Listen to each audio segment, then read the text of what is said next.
Okay, I'm going to call to order this regular City Commission meeting of Monday, October 20th. All please rise for the Pledge of Allegiance. I pledge allegiance to the flag of the United States of America and to the republic for which it stands, one nation, under God, indivisible, with liberty and justice for all.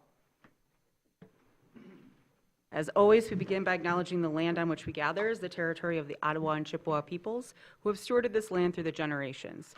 Thank you for your strength and resilience in protecting this land, inspiring us to uphold our responsibilities to do the same. And with that, I will go ahead and get us started with roll call, please. Oh, that's me. Commissioner Werner? Here. Commissioner Shaw? Here. Commissioner Anderson? Here. Mayor? Here. Okay, and I just wanted to, at the top here, do a quick announcement. We have 2 commissioners, hopefully not 3. It's Mr. Treadwell also. He sometimes arrives a little late. But Commissioners Wilson and Stanley, this would have been their last meeting. I wanted to take a moment and just acknowledge and thank them for their 4 years of service. Being a city commissioner is a very strenuous job, even though the pay does not always match it. They are working people from our community, and I have always appreciated their input. They, I think, represent with the rest of this body what we all can be in a blend of different backgrounds, different experiences, and different lifestyles. And so I just wanted to take a moment and thank them. As I said, it's a sometimes, I won't say it's a thankless job. Many of you are very good about thanking us for it, and we appreciate that. But it's a duty that they decided to take up, and especially in a time when we really needed it. Back in 2021, we're still in the kind of throes of COVID, and the field was hesitant. People were hesitant to step in the field at that time, and they stood up and they decided to serve their community. And I really wanted to take a moment and thank them before we began this meeting.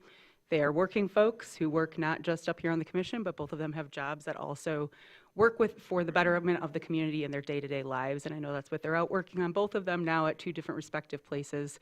And I know they would have liked to have been here too, to say goodbye properly to everyone, but I wanted to acknowledge their service and thank them for their time. So with that, I will move on to announcements from the interim city manager. Yes, thank you. I have announcements for this week, the week of October 20th, 2025. Fall loose leaf pickup began today, Monday, October 20th, in city neighborhoods. And as always, starts on the west side of the city and moves eastward over 5 to 7 weekdays, and crews will then return to the west side and make additional sweeps as they can to repeat that process. And you can find more information on loose leaf pickup at the city's website, which is traversitymi.gov. And also, as we're talking about weather-related things, that one about fall, thinking about winter, as we prepare for the upcoming ski season at Hickory Hills and our need to address staffing vacancies, we've formed a Hickory Hills transition team made up of a number of stakeholder groups or groups that help make Hickory work, as well as employees. And I want to thank representatives from Preserve Hickory, the Grand Traverse Ski Club, Vasa Ski Club, and Ski Patrol for their help. I also want to make a plug that we're recruiting for a number of paid seasonal positions that help make Hickory happen, and you can find those opportunities on the city website under the jobs section. And so that's an opportunity to help really make some of the magic work at Hickory, and I want to encourage folks to check out those opportunities and share them with your networks. And then the city's contractor for annual maintenance at the wastewater treatment plant has begun their work, and that'll go through October 24th. That work includes cleaning and inspections of different basins that are essential to safe operations, and residents may notice some additional odor, but it will be temporary, and we appreciate folks' patience as we complete that important maintenance work. And then beginning on October 22nd, in preparation for the solar panel project, a new roof is being installed on the Hall Park Boathouse that'll result in a temporary closure of a portion of the Boardman Lake Loop near Hall Park. And there is detour signage directing users to 8th Street that'll be in place. And the roof installation is anticipated to be completed on October 28th, so that's just about a week project. And then the traffic control order for 2-way State Street is set to expire on December 31st. The DDA is currently gathering feedback from downtown businesses, and I've also asked for folks to provide any feedback to me, and I appreciate that. The city's design team is going to prepare some pros and cons and present those to me, and I expect that we'll have some discussion on this topic in December at a future city commission meeting. And again, comments and suggestions are welcome with the DDA by emailing info@downtowntc.com. You can also feel free to email me. And then a reminder, just to ensure consistency regarding office hours for all city departments that are housed in the governmental center. The adjusted hours are now Monday through Thursday from 8 a.m. to 4:30 p.m. and Fridays from 8 a.m. to 4 p.m. And customer needs outside those hours can be accommodated by appointments. And lastly, the city is teaming up with Grand Traverse County to host the annual Halloween open house. That's on Thursday, October 30th, here at the Governmental Center from 3 p.m. to 5 p.m. And I encourage folks to come and check out the cute costumes. So that's all that I've got. The Thank only thing I you. would add to that is, are we seeing our annual competition, gourd competition in the office as well? That's always a fun one to check out. Yes, Gordoween. Do you know the Yes. specifics on that, Sarah? It's a competition between city departments and county departments. We create gourd dioramas, and there's voting, so please vote for your best. They are always very, They're very fun. impressive. They're out during the trick or treat as well. That's why I thought of it, but they're Good very, play on words like security gourds. The Gordon secret Girls. Gourd, yes, Yes. Gordon Girls. girls and all that jazz. So. they've done really good ones in the past, so Gotta get highly our encourage people. creative juices going. That's right. Worth just checking out even if you don't have a bill to pay or a question for the clerk's office. Yep. All right, and with that, we'll go to you, Sarah, for any updates from the interim city clerk. Sure. Meetings scheduled for this week are the Arts Commission rescheduled meeting will take place this Wednesday, October 22nd at 3:30 in the committee room. Hickory Hills Advisory Committee meeting will take place this Thursday, October 23rd at 9 a.m. at the Hickory Hills Lodge. And then a couple of voting announcements, not gourd related. Early voting at the Governmental Center for city voters will begin this Saturday and run through Sunday, November 2nd. The hours are 9 a.m. to 5 p.m. During early voting, registered city voters can vote in person, and if they've received an absentee ballot, they can also process it through the tabulator during that time if they would like. The clerk's office will host Saturday office hours for election purposes only on Saturday, November 1st from 8 a.m. to 4 p.m. And since this is our last meeting before the election, a reminder that the election will officially take place on Tuesday, November 4th. Polls will be open 7 a.m. to 8 p.m. And absentee ballots should be returned by 8 p.m. on Election Day. And lastly, I would like to thank the clerk staff and the many members of our community, your neighbors and friends, that serve as election inspectors during early voting and Election Day. Thank you very much for that. And we've got a couple proclamations today, so in order, just so everyone knows when to come up, we're going to do the Family Court Awareness Month, and then we'll do the Check Your Cherries. So if I can have from Family Court, meet me up at the podium, please.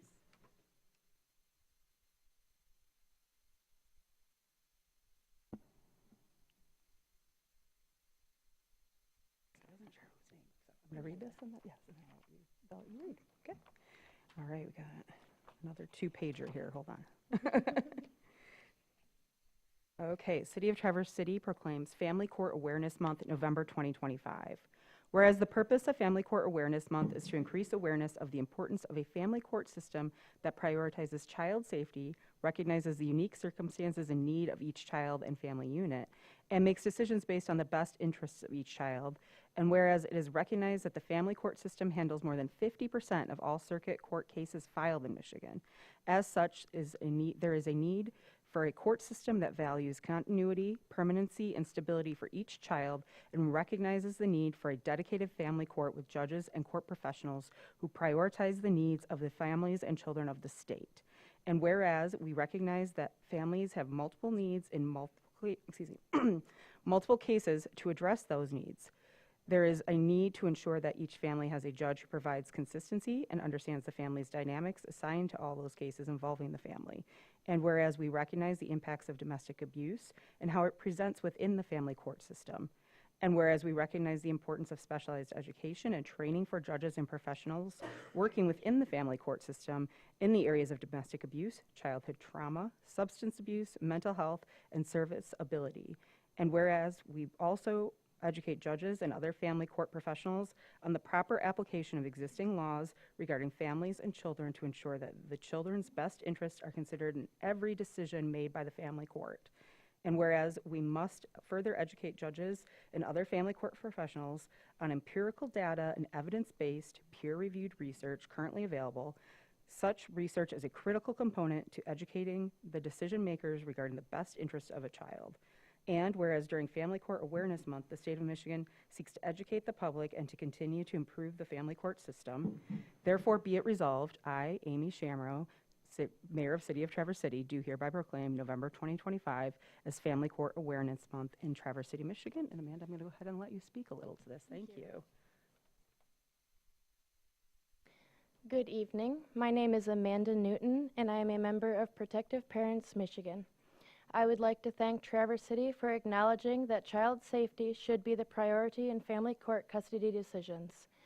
1 in 3 Michigan families are directly impacted by domestic violence, but abuse also affects each one of us in our communities.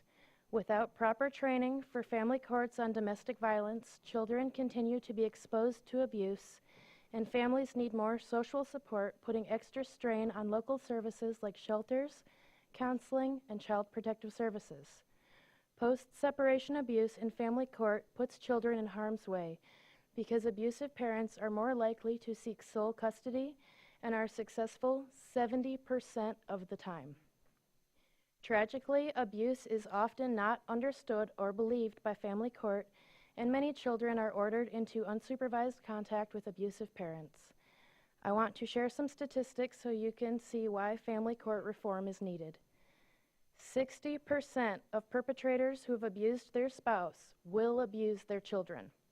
Adverse childhood experiences such as abuse negatively impact a child's development, their relationships, and their mental and physical health. Most child abuse is perpetrated in the family by a parent. Children are 3 times as likely to be shot at home than in a mass school shooting. And 1 child dies every 6 days amid custody fights in family court cases. Since 2008, 39 Michigan children have been murdered during divorce or custody battles. One of these children was Rowan Morley Poles of Caledonia, Michigan, who was not returned to his mother at the end of his father's parenting time and was later found to be a victim of a murder-suicide. Rowan's mom had been unable to have a judge issue an Amber Alert despite appealing to police and the family court judge. A new law that has passed in the Michigan House and is being considered by the Senate is Rowan's Act. This would allow state police to issue an Amber Alert more quickly when a child is considered to be in danger. We are also trying to establish Caden's Law in Michigan to prevent future tragedies. Caden's Law is focusing on prioritizing child protection over parent rights. This law was named for Caden Mansuko, a 7-year-old girl murdered by her father during court-ordered unsupervised parenting time after the court ignored the father's history of abuse. Caden's Law would require training for judges about all types of abuse, and judges would need to consider a past history of domestic violence when making custody decisions. Our children's lives are literally dependent on the court becoming educated about these issues. Thank you for proclaiming November as Family Court Awareness Month in Traverse City. If you would like to support Caden's Law, please contact your state representative and the Family and Veterans Committee member in the Michigan House of Representatives. To support Rowan's Act, please contact your state senator. If you or someone you know is struggling to protect their child in family court, please connect with Protective Parents Michigan Facebook support group and the rowanproject.org website. Thank you. And just a reminder for everyone, if you want to reach out about the House bills, our House representatives for Traverse City are Betsy Kofia and John Roth, and our state senator is John DeMoose for the Rowan's Law. So definitely thank you for that, Amanda, raising that awareness. So now we are going to bring up, if you want to join us, Michelle and Gia. Thank you. I'll read first and then I'll read. We are proclaiming the second Saturday in October as the annual Check Your Cherries Day in honor of Holly T. Bird. So whereas Holly T. Bird is a beloved member of our community whose spirit, advocacy, and kindness have inspired neighbors to look out for one another, prioritize wellness, and approach challenges with courage and humor. And whereas October is nationally recognized as Breast Cancer Awareness Month, a time to elevate education, prevention, early detection, and support for individuals and families affected by breast cancer. And whereas early detection through regular self-awareness and clinical, I think that was supposed to be self-checks, and clinical recommended screening significantly improves outcomes, saves lives, and reduces the physical, emotional, and financial burdens of cancer on our residents. And whereas the phrase "check your cherries" is a memorable, community-friendly call to action that encourages people to learn what's normal for their bodies, perform regular self-checks, and speak with their health providers about appropriate screening. And whereas the City of Traverse City wishes to honor all community members whose journeys have galvanized public awareness, mutual aid, and compassion, therefore be it resolved, I, Amy Shamrow, Mayor of the City of Traverse City, do hereby recognize the second Saturday in October as honoring of Holly T. Bird as an annual Check Your Cherries Day in Traverse City, Michigan. And I wanted to invite Gia up to speak. I know that she and her family have been doing a lot of research on the high rates of incidence of breast cancer in this community as well, that unfortunately also took Holly. So please join us for some comments. Thank you. My name is Giovanna Cashel. I'm honored to be here today to speak in strong support of the resolution before you, one that designates the second Saturday in October as Check Your Cherries Day in Grand Traverse County. More than a piece of policy, this resolution is a reflection of what we stand for as a community: compassion, prevention, and collective care. It also honors the legacy of my aunt, Holly Baugh T. Bird, whose courage and advocacy inspired so many of us to face life's hardest challenges, including breast cancer, with strength, humor, and hope. Holly Baugh taught us that caring for one another isn't just an act of kindness, it's a responsibility. Check Your Cherries carries the same spirit.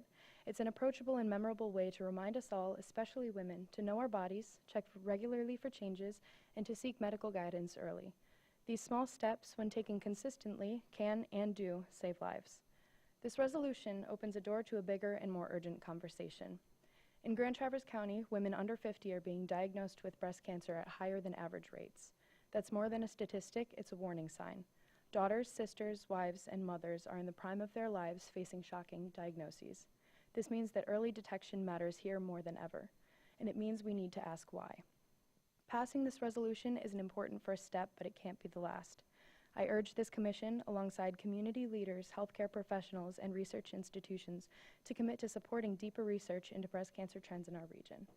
This resolution sends a clear message that Traverse City is ready to lead, to protect the health of our community, and to honor Holly Baugh's legacy, not just with words, but with action.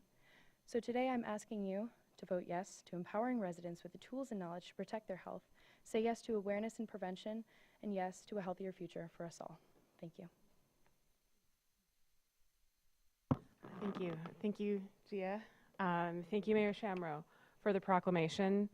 My name is Michelle Bostic. I'd like to make a few remarks to the City Commission as well in light of this proclamation and public comments on what this means to me and what Sarah and Holly's family and I, Holly's sisters, hope to do with this proclamation, what we hope to bring to the community with the Check Your Cherries Day next October. The party planning phase is underway now that we have this proclamation and a resolution from the county. But I want to share a little bit about myself and how I came to be here and working with Holly Baugh's sisters on this effort.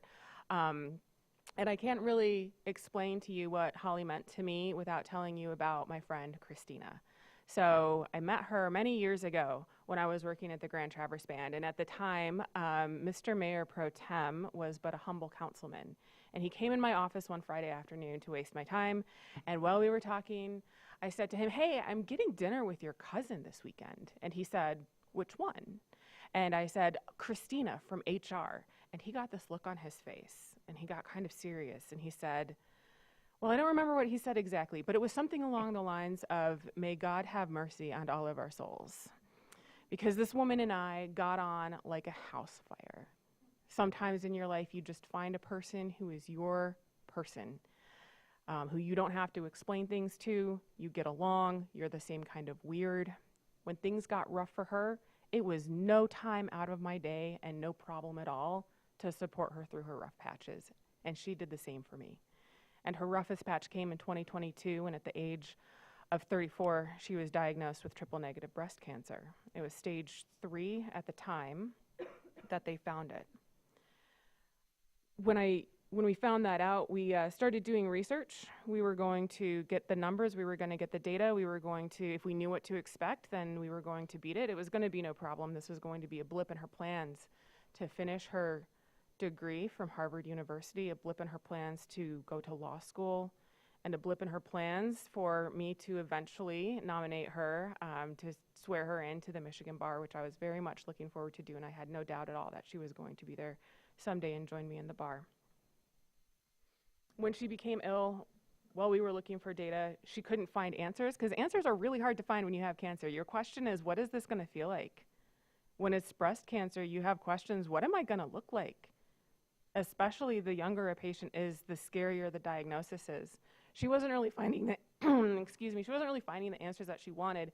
So she took to social media and she made her own TikTok page to document her journey through having cancer. She specifically wanted to bring an indigenous perspective to things like hair loss, to things like using plant-based medicines. The docetaxel is a derivative from the yew tree. She wanted to bring that to people so that when the next woman was diagnosed with this, they would have some of the information that she was looking for. And it was that kind of spirit that Christina had in her that made her friends with Holly Baugh, actually. If you remember when the latter was first taken to the Traverse City School Board, and one of her first projects was to really advocate for tribal students to be able to wear beaded caps. While she was doing that, Christina was in the corner furiously beating graduation caps as fast as she could. She was a beater. I'm wearing her art today. It's a part of her that I still carry with me. And while she got sick, I signed up, man. I was there. I went to her surgical appointments with her. I went to every chemotherapy infusion that she had from July to December. I was there with food. I was there with coffee. And when you go get chemo, right, the patient's in the big chemo chair, and there's these little chairs on the side, and I was there. I wanted to be there when she woke up. I wanted her to know that she was not alone while she was going through something that I could not fathom at the time. She died in 2023 after we found, about 6 weeks after we found a brain metastasis, which led me to strongly suspect it wasn't stage 3 at the time of her diagnosis. She was so like a sister to me. It was devastating, and she told me at the end, she said, I can't ask my mother to do this. Will you please do what you need to do, sign the paperwork? And so I did. I put her in hospice, and I signed her DNR, and she passed away very shortly after she went into hospice. I was devastated. I'm still devastated. And my friend Holly called me up, and she was one of the first people I saw after the shock wore off. She picked me up, she put me back on my feet, she tried to help dry my tears, and she said, let's do the zombie run. Christina loved that. And I said, I don't really run. So we went to see Rocky Horror Picture Show instead. She checked in on me. It was really similar, actually. The energy was really kind of the same. She checked in on me periodically. It was with Holly probably the first time I laughed after Christina entered her final illness and died. That kind of thing, right? She was a friend who checked in on you. She was a friend to provide support. She was a friend to make sure that others around her were cared for.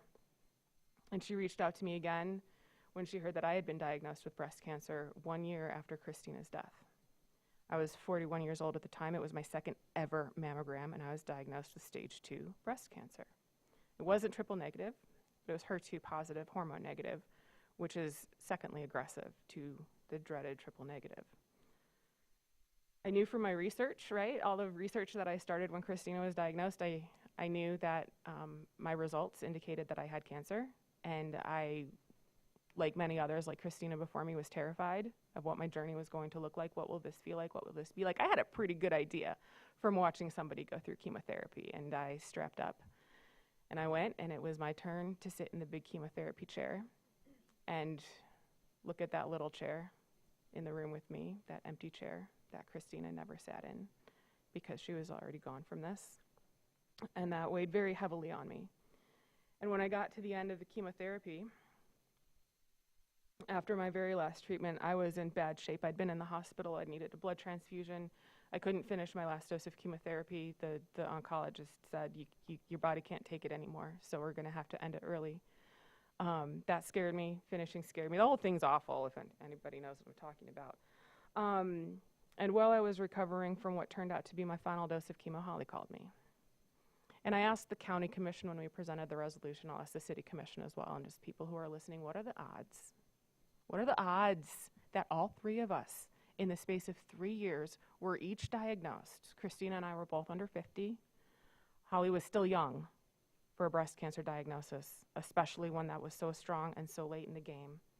What are the odds that all three of us in a small social circle were diagnosed with breast cancer in that short a period of time? And what are the odds that they are both gone and I am here? Those are not great numbers. But at any rate, after I spoke with Holly, I knew enough still to know what was going to happen next. I knew. And she said to me, well, she said a lot of things, but one of the things she said was cancer messed with the wrong women. Like you and me, we're gonna figure this out. And I knew. I knew that I would carry something forward for her as best I could. And so I'm trying to do that. I'm endeavoring to do that. And I shouldn't have done it, but I went and I looked back at Christina's TikTok because of how it's been. I can't look at it much. I haven't looked at it often. And on one of her last posts was one comment, and it was a heart, and it said, "I miss you," and it was from her friend Holly. And they were friends, and they respected each other, and they worked together well. They're both gone, and the best that we can do as a community is try to carry their memories forward and try to carry forward what was important to them and try to look out for each other. And that's what her sisters and I are trying to do with bringing this information forward, is to look out for our friends and for our neighbors and to say there is real recent data. It's been characterized as 10-year-old data in the news. It is not. The period between 2016 and 2021, CDC's data showed Grand Traverse County enormously high rates of breast cancer in women under 50. We're not sure why. That's our next quest. But the first thing that we want to do is to honor Holly and the way that she supported the people around her and the way that she cared for the people around her and the way she tried to bring joy to the people around her by making a day of awareness that is memorable, that will be as fun as it can be when the topic is breast cancer. We'd like to raise awareness. We'd like to make sure that women are taking care of themselves, because the sooner you catch it, the better it will be for you. I'm a testament to that. So thank you again to Mayor Shamrow. Thank you very much. Appreciate it. And thank you to the commission and everyone else listening. Thank you.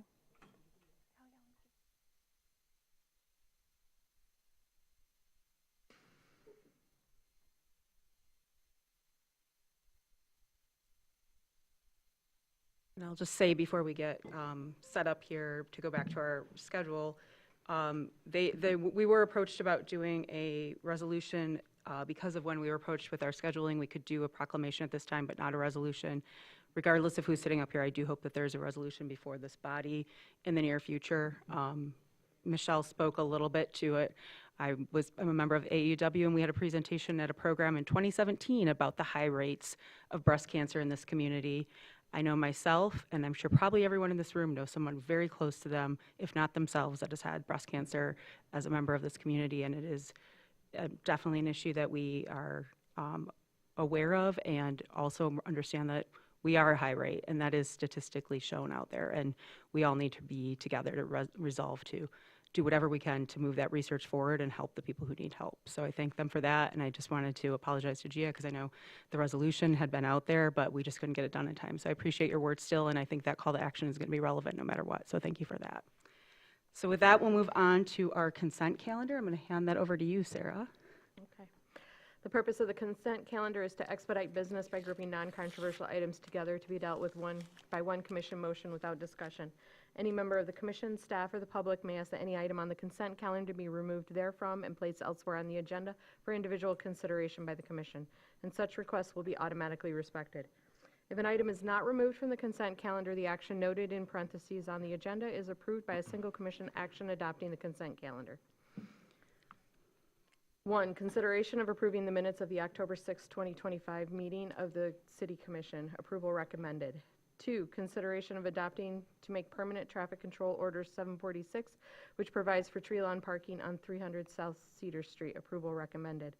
3, consideration of authorizing the issuance of a new redevelopment district liquor license with Class C privileges with Sunday AM/PM sales permit to Umbo Traverse City LLC located at 430 East Front Street, and authorizing the interim city clerk to issue the registration. Adoption and approval recommended. 4, consideration of authorizing the publication of the lien notice for delinquent water and sewer balances, which allows the balance to be added to the property tax bill. Approval recommended. 5, consideration of authorizing a purchase order for a 2027 Freightliner M2 aerial bucket truck with hybrid electric gems, which is a scheduled purchase. Approval recommended. 6, consideration of authorizing a purchase for replacement odor control carbon canisters at the wastewater treatment plant. Approval recommended. 7, consideration of authorizing a purchase order for window replacement at the water treatment plant, which will increase energy efficiency. Approval recommended. 8, consideration of authorizing a confirming purchase order for emergency sewer repairs. Approval recommended. 9, consideration of authorizing an agreement for the replacement of laboratory countertops, including asbestos abatement, electrical and plumbing at the water treatment plant and the wastewater treatment plant. Approval recommended. 10, consideration of authorizing an agreement for maintenance and repairs for city-owned electric infrastructure and facilities, which is a collaboration with Traverse City Light and Power. Approval recommended. 11, consideration of authorizing the 2 nesting agreements in connection with the municipal separate storm sewer system MS4 permit. Approval recommended. 12, consideration of superseding the September 15th, 2025 action of the City Commission authorizing a purchase order in connection with the BSNA cloud-based platform for enterprise resource planning, ERP, services, and instead authorizing a contract for the project, which is a housekeeping matter, and to include the annual fee for fiscal year 26-27. Approval recommended. 13, consideration of authorizing a 3-year subscription agreement for legal research subscription services for the city attorney. Approval recommended. 14, consideration of approving the seasonal and transient slip rates at the Duncan L. Clinch Marina for the 2026 season. Approval recommended. 15, consideration of enactment of an amendment to the Traverse City Code of Ordinances, which would recognize Indigenous Peoples' Day starting in 2026. I'm done. You were really rolling there, so. All right, would any commissioner like an item pulled? Go ahead. I have a brief comment / question about number 3, and then I would like to pull number 10 for one Okay. additional question. Sure thing. So 10 will be pulled, but go ahead with your question about 3 if we can resolve it. Yeah, I recognized in the additional information that was shared with me today that it's been a little more than a year since our last update on the healthier drinking culture status in Traverse City. And I would appreciate some feedback from my fellow commissioners about whether there is any interest in resuming an ad hoc to do a little bit deeper dive into where we stand versus those goals, objectives, and strategies, and whether there's anyone else interested in considering some of the issues that remain from that prior work. So if you could please contact me, that's... Well, given the composition might change significantly, or will be 3 new people in a couple of weeks, certainly I think anybody could reach out to you, but also maybe a reminder once the November formation Absolutely. meeting happens. And anyone here who yes. would like to express an interest, I'd be very interested. Very Thank good. you. Thank you. And then, thank you for that. So we'll remove item number 10 then. Any other items? That was item number 3. No, you wanted item number 10 Yes, removed, though. I Sorry. do. Yep, Thank you. sorry. Yes, Mitch, did you want an item removed? 8. Any others? Okay, would anyone from the public like any item other than 8 or 10 removed from the consent calendar? Seeing none, I'll take a motion. I move that we accept the consent calendar as amended. Thank you. Second. Thank you. All in favor? Aye. Opposed? Motion passes. So we'll start with item number 10, and this is the city-owned infrastructure with light and power, and you had this pulled, Jackie. Go I ahead. did. And again, I'm grateful for the additional perspective that was provided, but I am anxious to understand what the budget impact is, since this is going to be essentially funded by an internal transfer of funds. I'd like to know whether we're talking, tens of thousands or hundreds of thousands, and the source of the fund transfer. So I would appreciate more information about that when it's available. Sure. I can speak to that a little bit right now. First, I will say that the funds for paying for this, recognizing that this is for our parks, essentially, would come from the parks budget. And There is a maintenance budget for parks. It's not large. That's something we need to address longer term, so I want to acknowledge that. But in terms of the actual costs, we don't know exactly just yet. I can get you more of a estimate if you'd like. I can't do that right this evening. But I will tell you that this is necessary work, and we haven't been able to traditionally find other vendors to assist us, and we're grateful that Light and Power is willing to do so and essentially do that at the cost of their employees. So it's less than what we would pay if we went out to the market probably anyway. Okay. Is there a way that we can move forward with this? I understand there was an RFP process. Is it an RFP or not really? Not for really. this, no. So what's the best way for this to come back to us and close that loop in terms of the costs? I'd be happy to follow up with the commission with that information, if you'd like. I think that if you want to delay it, you can certainly do that, but I can return to you with that information later. I know there's some seasonal urgency here, and I don't want to delay it, but I Okay. do want us to be thorough in terms of our understanding of the scope. Okay. So with that, Yeah, I have a question, no, though. I'm sorry. I'm glad you pulled it, because I have this question. So will this new arrangement include cleaning those light fixtures? Because boy, do they need to be cleaned. The ones at the open space, the ones at the farmer's market, they're full of bugs, they look terrible, spider webs. Is that part of the whole deal? Traditionally, not, but let me do some digging on that too, and we can get back to you when I circle back on the information on estimated budgetary impact. Commissioner Anderson, you were. Okay. So, I recommend that the mayor and interim city clerk be authorized to execute a 5-year memorandum of understanding with Traverse City Light and Power for maintenance and repairs for city-owned electric infrastructure, as outlined in the October 10th, 2025 memo by the Parks and Recreation Superintendent. Such contract subject as to its substance by the interim city manager and its form by the city attorney. Support. Thank you, Commissioners Anderson and Warner. Any further discussion on this? Go ahead. Just a question maybe as a, I don't know, way to clarify, at least what would be helpful to me on this is just to know from Parks Maintenance what funds over the past several years have been expended to do this type of work. Just to have some sense of, I mean, to me, that's close enough as far as figures moving forward. Just, it's a lot more convenient, and then we have a responding party when work needs to be done. Will do. Yep. Thank you. Any other questions or comments from the commission?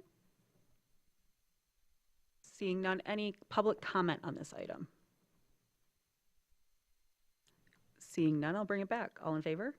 Aye. Opposed? Motion passes. So now we had item number 8 pulled. Just one moment here. I'm moving my screen around. And that was confirming purchase order for emergency sewer repairs. You had this pulled, Yes, Mitch? obviously, the work has been done, and we have the request for payment for us, and it should be paid.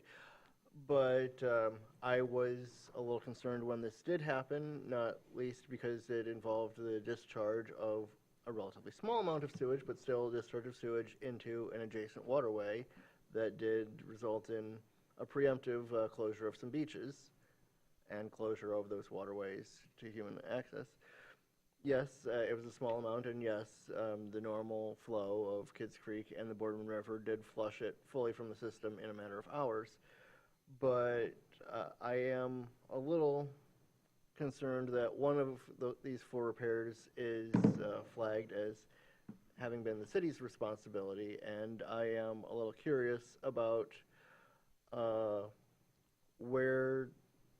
how that was different than the other 3 and the steps that our sewer department is taking to proactively prevent such emergencies emerging in the future.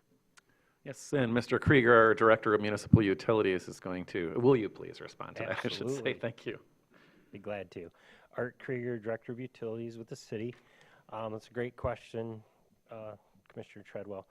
So during the preliminary sewer lining project work, they scoped through the piping ahead of the project, you know, the exact pipes they want to line that we had on the list.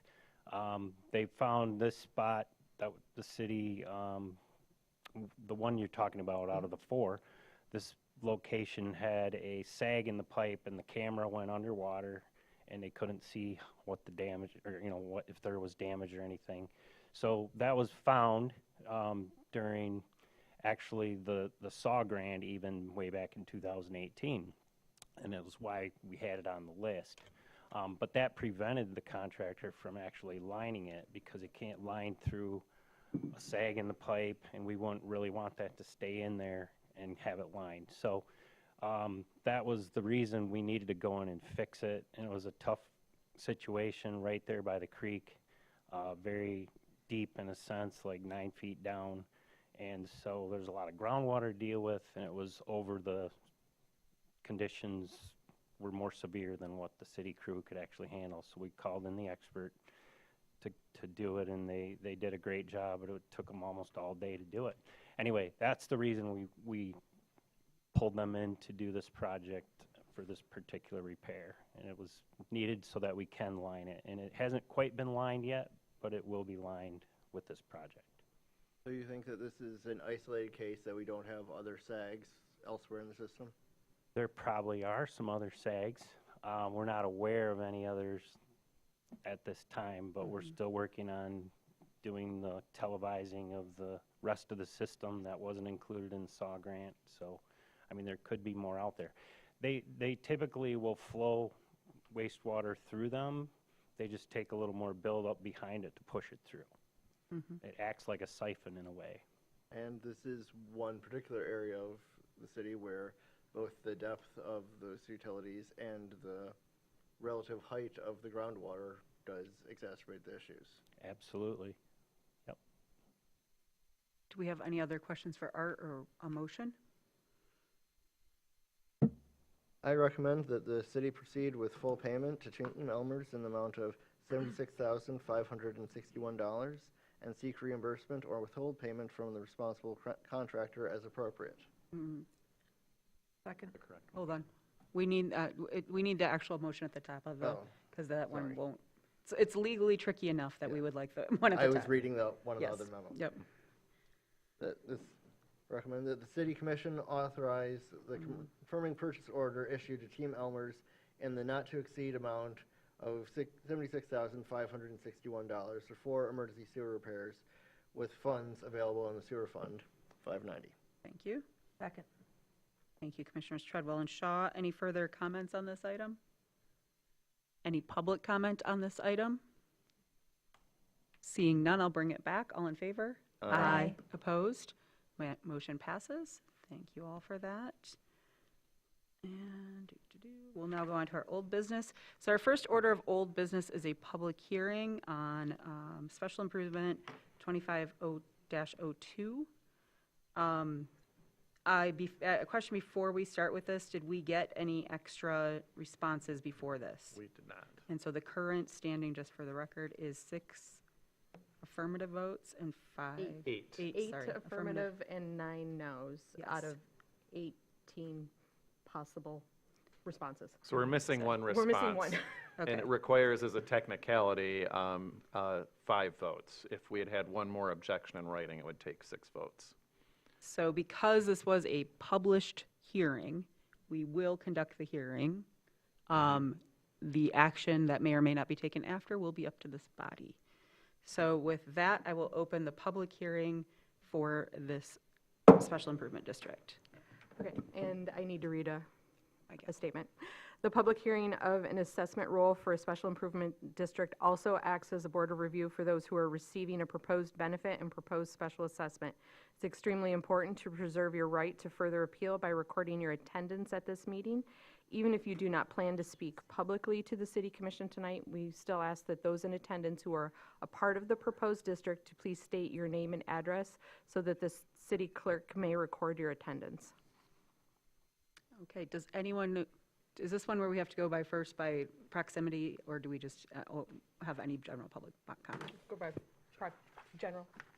General? Yep. Okay, so is there anyone here who would like to speak to, and it can be for or against, this special improvement district? Please go ahead and approach the podium.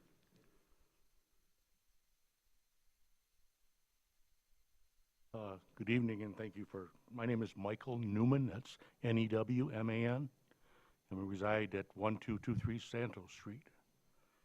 And I'm coming before you this evening to advocate for passing this resolution. I think that the numbers that you have before you really don't paint the picture of what the alley is about. I mean, anyone who has an alley in their backyard knows that, you know, with the weather and the potholes and all the mud and everything that is caused by that, really causes a problem.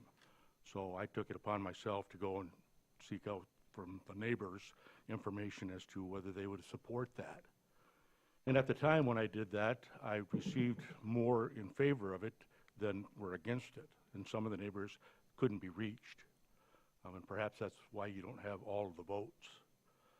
But one of the things that I wanted to mention was the fact that some of the neighbors don't have access to the alley, or they don't use the alley. So of course they're going to vote against that. The majority of people that I spoke to at the time voted in favor and signed the original petition that went to, I believe, the assessor's department. And I want to thank them so much too, from the clerk's office all the way on down, because I had questions and they were just more than polite and willing to respond to that. So I just want to say thank you for that. I just believe that it's a project that needs to happen. There's a lot of people that use the alley because that's the only alley or access they have to their driveway is from that. So I'm just asking you to pass the resolution in favor of having the alley paved. I know that some of the people, the biggest question always is, it's about money. And so you've got people who, you know, are not in favor of it just because of the cost. And I can understand that. If I could help out myself personally, I would do that because of the fact that it's something that's really needed, and I think that the board should approve it. Thank you. Thank you. Is there any other member of the public that would like to speak to this item? Seeing none, then I will close the public hearing. And now that's official. And now it will come to the commission. Are there any members in the audience that are a part of the district? Could you please stand and state your name and address? That's fine.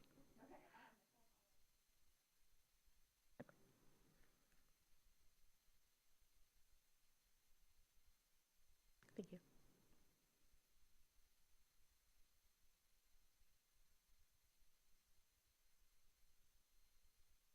Okay, thank you.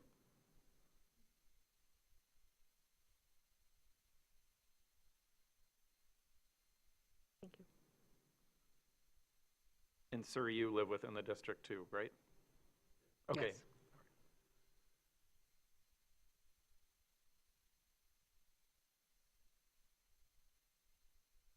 Okay, I'll bring it back to the commission now for discussion and or motion. Go ahead, Tim. But just to the comments that were made, it's not, I mean, it is what it is, but do we, like, has somebody on city staff looked at the numbers as far as who voted yes, who voted no, who has a driveway off the alley, and who doesn't have a driveway off the alley? No, I don't believe so. I mean, it doesn't influence what's going to happen tonight, just curiosity, and if in the future, I don't know what can be done with that information, but just because, yeah, it's still along their property, but there is a point there as far as some property owners actually make use of the alley and other property owners don't. But to that point, what a current property user does or does not do is not what future property owners will. Well, right, but they don't have an interest in improving it. Right. And their interest is needed for others to move this forward.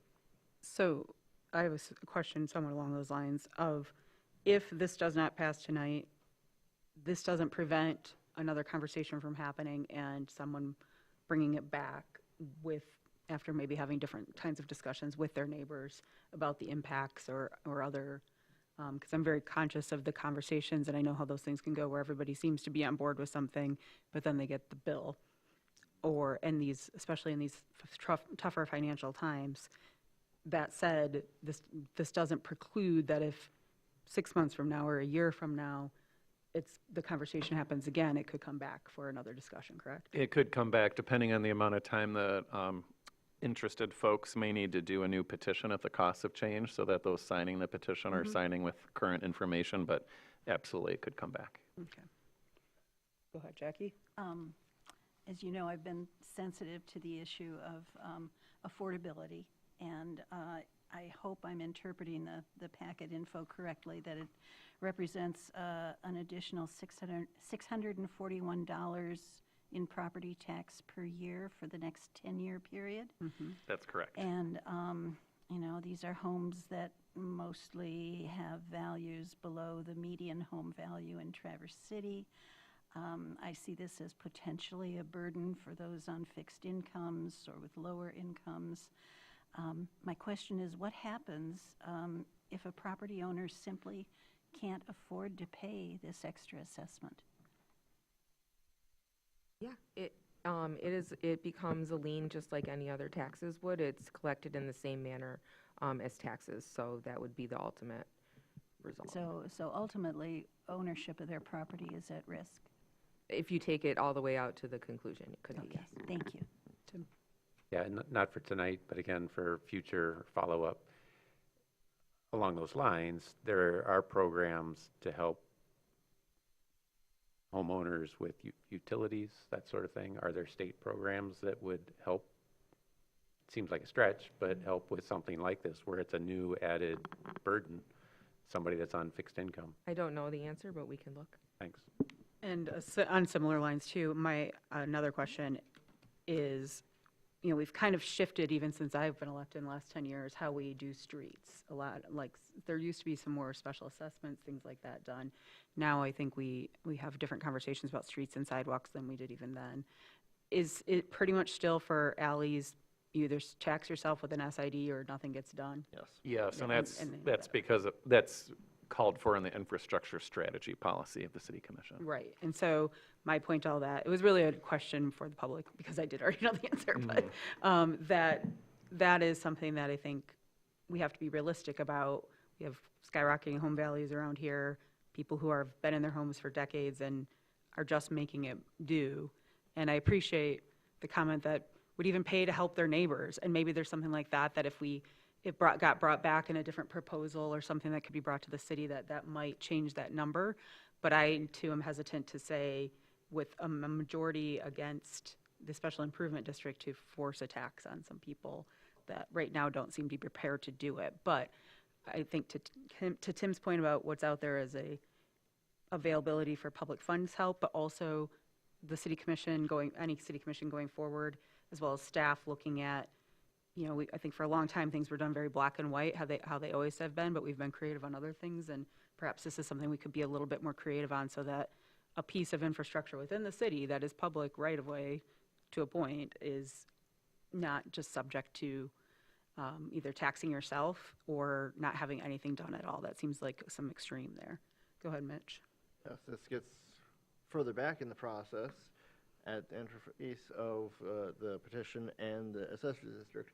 But is there a specific reason why the SID was demarcated as only between Boone Street and Baldwin, where this alley continues in an unpaved state north of Baldwin for another block?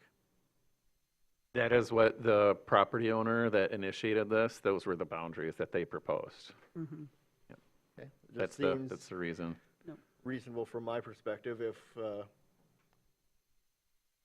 as I think we should, try to get more of our streets and alleys that are still unpaved, and there's a dwindling number of them, to a paved status that is better for cars and users, to try to do it in the whole section rather than just one piece at a time. But if that is what the applicant brought before us, then that's what they did.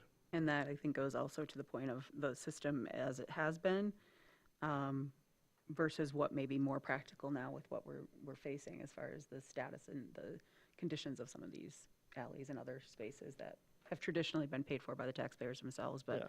there's a gap. We've changed for streets, the remaining dirt streets in Traverse City are being proactively paved. I'm not sure we even have any full streets that are still unpaved in the city, but alleys are in that gap where it is only when residents come before us and initiate a special request for a special assessment district, and then they go through this process to determine if enough of the people on that section are in favor of it. So unless I'm hearing anything at the last minute, I believe, and I'll just say this very clearly, this would then take an action that requires 5 affirmative votes. There are 5 of us here today. There definitely does not seem to be the momentum to pass this right now with the more negative than positive for the assessment. I want to convey, though, that, as was mentioned, this certainly can be brought back. It can be, you can have discussions with staff. The city commission in the future can take up what we're talking about right now of how to not make this just a burden on an unpaved piece of city property. It's basically right-of-way in the city that maybe it shouldn't just fall on taxpayers anymore to do this themselves. So right now, we are not going to take action on this. It has raised some very interesting points, and there's nothing preventing you, sir, or anyone else in this area or anyone else in town from bringing this forward again with the right amount of signatures and information. So as of tonight, we will not be taking any action on this. Please, though, as you talk to your neighbors, as other neighbors talk to each other, kind of have that conversation a little bit more and even talk to staff and commissioners going forward, because we might be able to make this a little less of a burden on everyone else to just get you all the services that a lot of neighborhoods have always had or had for a very, very long time. So we will leave that old business number 1 now, and we will move now to old business number 2, which is consideration of supporting the Grand Traverse County jointly engaging on long-term options for housing city services. So go ahead, Benjamin. Yes, thank you. So as is widely known, Grand Traverse County and the city of Traverse City share this building. The city owns a minority share in this building. The county owns the majority share.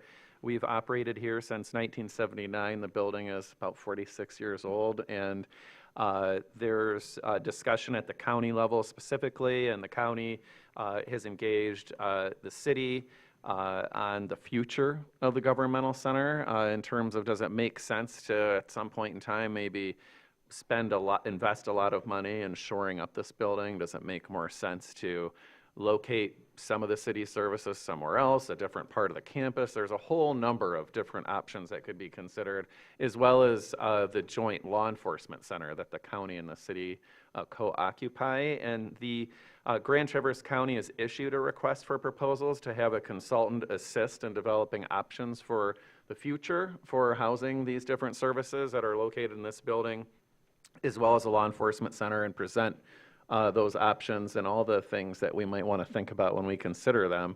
And the county, and I appreciate Grand Traverse County Administrator Nate Alger, who's here, has brought the city to the table at the beginning, and we did conceptually give our support to them, including in their RFP a bid alternate, essentially, where bidders could provide a cost for including the city in that work.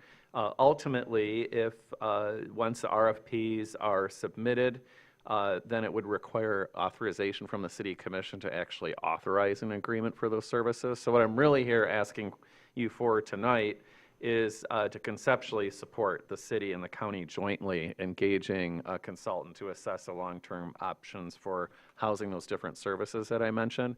Mr. Alger is here, and if you'd like to say a few words, I would welcome you to do so. I was at his county board meeting and expressed again our appreciation for the county including us at this stage of the game, and we appreciate it. So, Mr. Alger, we'll turn it over to you.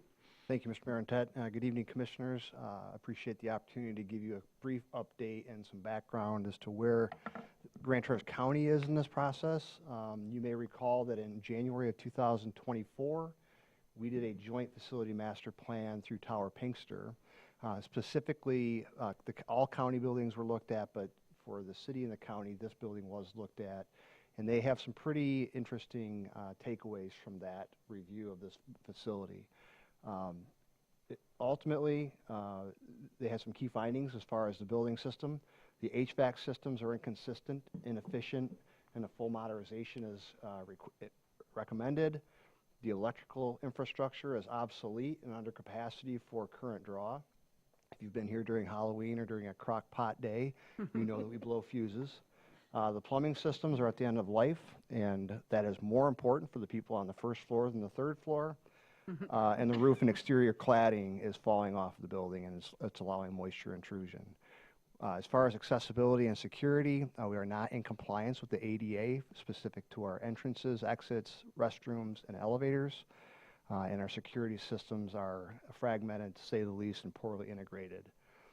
Energy and sustainability, the energy use intensity exceeds modern standards. We're well ahead of that, and the poor insulation and the poor glazing of this does not assist that. Ultimately, Tower Pinkster's conclusion was this building is functionally obsolete for a modernization of a governmental entity. So with that, they did give us options. The first option they gave us, and for those, I think most of you were at that study session, the first option was to just address the material deficiencies at a price tag of, for 2024 dollars, $10.1 million. A full renovation in 2024 dollars was $32 million. Since we met, we had our May 14th, we had a study session with most county commissioners and city commissioners. We toured the building. We heard the facilities master plan from Tower Pinkster. Good questions, good conversation. And from that meeting, we just kind of moved forward. As far as context and background, April 2nd, our board passed a resolution to create a new jail and a justice facility. So that's been resolved. That's the only thing that our board has voted on affirmatively. And to that point, we have begun justice planning. We have created an executive steering committee within the Board of Commissioners and judges, etc. That committee has created a Justice Facility Advisory Committee, a JFAC, that will help in the process of advising commissioners going forward with the justice facility, moderate discussion, and take public input. And they've also created a JTAC, or a Justice Facility Technical Committee, that will be comprised of professionals and planning folks to help us work through the process. We're getting to why we're here tonight. We've also gone out for 3 different proposals. One is a facilitated proposal for moderation of community input and internal discussion as it relates to the jail and the JFAC. We're contemplating that takes about 6 to 8 months of time to get through that process so that we can have adequate information and public input. We have also gone out for the project management services that Mr. Marentet was referring to for tonight, and that is to assist us with modernization and consolidation of operations at the Boardman and Lafreniere campus. So some rationale for why I am here supporting the city's efforts in this collaboration. The county jail is obsolete. It was built in 1964, it's undergone several renovations, and it's still obsolete. There are cells that we can't fix. There are mechanical devices within that jail that are just antiquated beyond belief. The sheriff needs to be located with both law enforcement and correctional operations. When we left this campus and went to Woodmere, the ability to supervise and oversee and lead the correctional staff became challenging for law enforcement.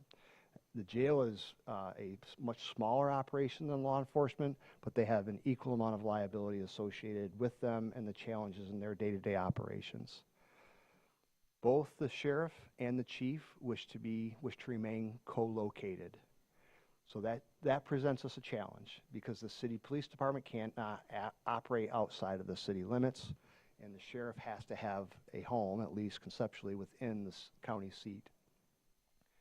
So Grand Traverse County and the city are tenants in common of this building. And what that means is we control 76% of the operation, you control 24% of the operation, the building is co-owned. So you have a 50% say in what happens to this building.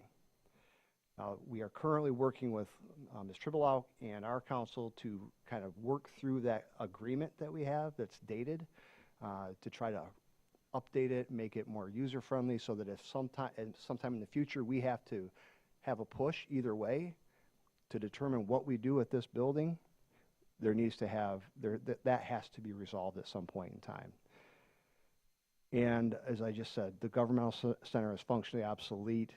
And lastly, once we build a jail, this jail will come down. And once that jail comes down, this building loses its source for water and heat. So we are here to answer questions that you may have. We are working through, we've put out applications for the JFAC. We've requested applicants to apply online, and we'll begin to seed those very, very soon. So if this board sees fit to collaborate with the county on this, I think it would be greatly appreciated. Just to clarify, because I've been in some of these meetings with you, but I think you jumped into some vernacular there. So JFAC would be your justice facility, correct? Justice, Yes. yeah, I apologize. No, it's okay. Justice Facility Advisory Committee is the JFAC. Okay, Yeah. The JTAC is the Justice Facility Technical Committee. great, thank you. So questions for Mr. Elder right now? I mean, the request at this point is for us to go in on kind of the RFP process. So there'd be a lot more decisions to be made in the future, but I know we had the study session, but have some more things. So go ahead, Mitch.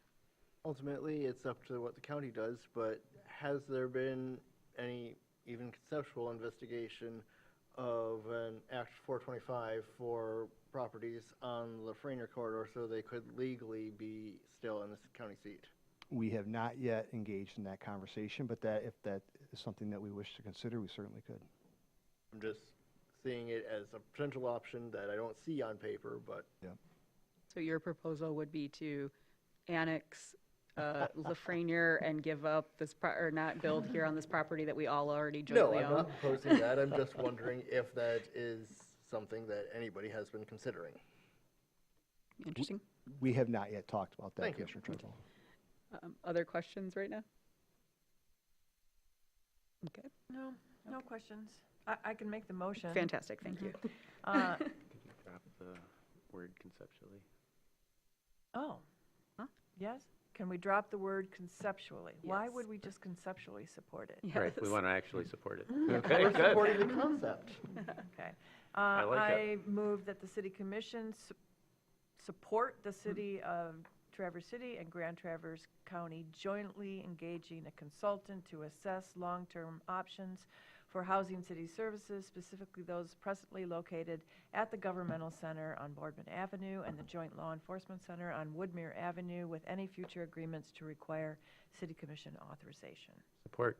Thank you, Commissioner Shaw and Warner. I appreciate that, Warner. So Commissioner Warner, that's how we didn't have the conceptually supports the concept of working together conceptually.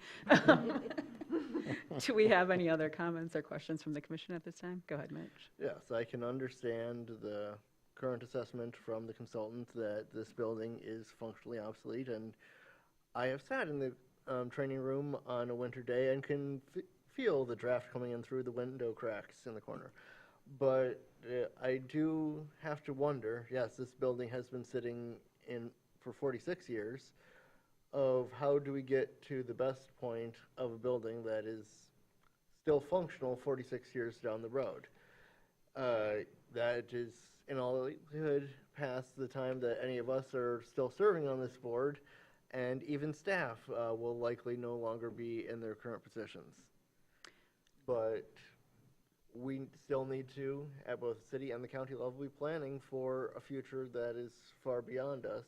And I don't want us to find the city and the county in a situation where we decide that this building needs to be fully replaced rather than repaired, and then after a similar length of time, again, the building is structurally obsolete when repairs could have kept it in order in a way that holds time better. I'm going to underline a point that was made by Mr. Elger, though, that once the jail is gone, the heat for this place is gone. And So, water. and water, yes, but since you mentioned the drafts and how, I know how cold it gets in here, the heat is always front of my mind. But We did I run think into that, that hold on, problem Mitch, in the please. winter. I think that that is the point, though, that we've been on some of these conversations. We had the joint meeting. I think that everybody is keeping in mind of a building that we can build that will be much more both functional and ecologically friendly than certainly what we're in right now.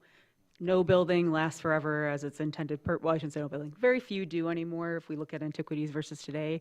Granted, I enjoy seeing the Pizza Huts being reused in different places, or the O'Reillys in Charlevoix, that's clearly the old family video. But I think the intention seems to be from everyone on the committee that we will build something that has a good lifespan and will serve several generations of Grand Traverse County residents going forward. And we have written, I'm sorry. Yeah, go please. We have written the RFP understanding that while we have preferences, it's written in such a fashion that those preferences are not apparent. So remodeling this building is still something that is an option. It just will come out of this facilitated process between the county, the city, and the facilitator. And a whole new system in it. And a whole new system. Go ahead, Jackie. I'm curious about the advisory committee makeup, and it sounds as though you have existing advisory committees for the jail and that project. Do you anticipate a similar advisory approach, and will there be seats available for designated city representatives? Certainly. So the JFAC does have city representation on it, both at we're going to ask for the city commission level as well as law enforcement. That justice facility is contemplating both city, county, and state police within the facility, along with the prosecuting attorney's office and perhaps even first floor elected officials and city service providers.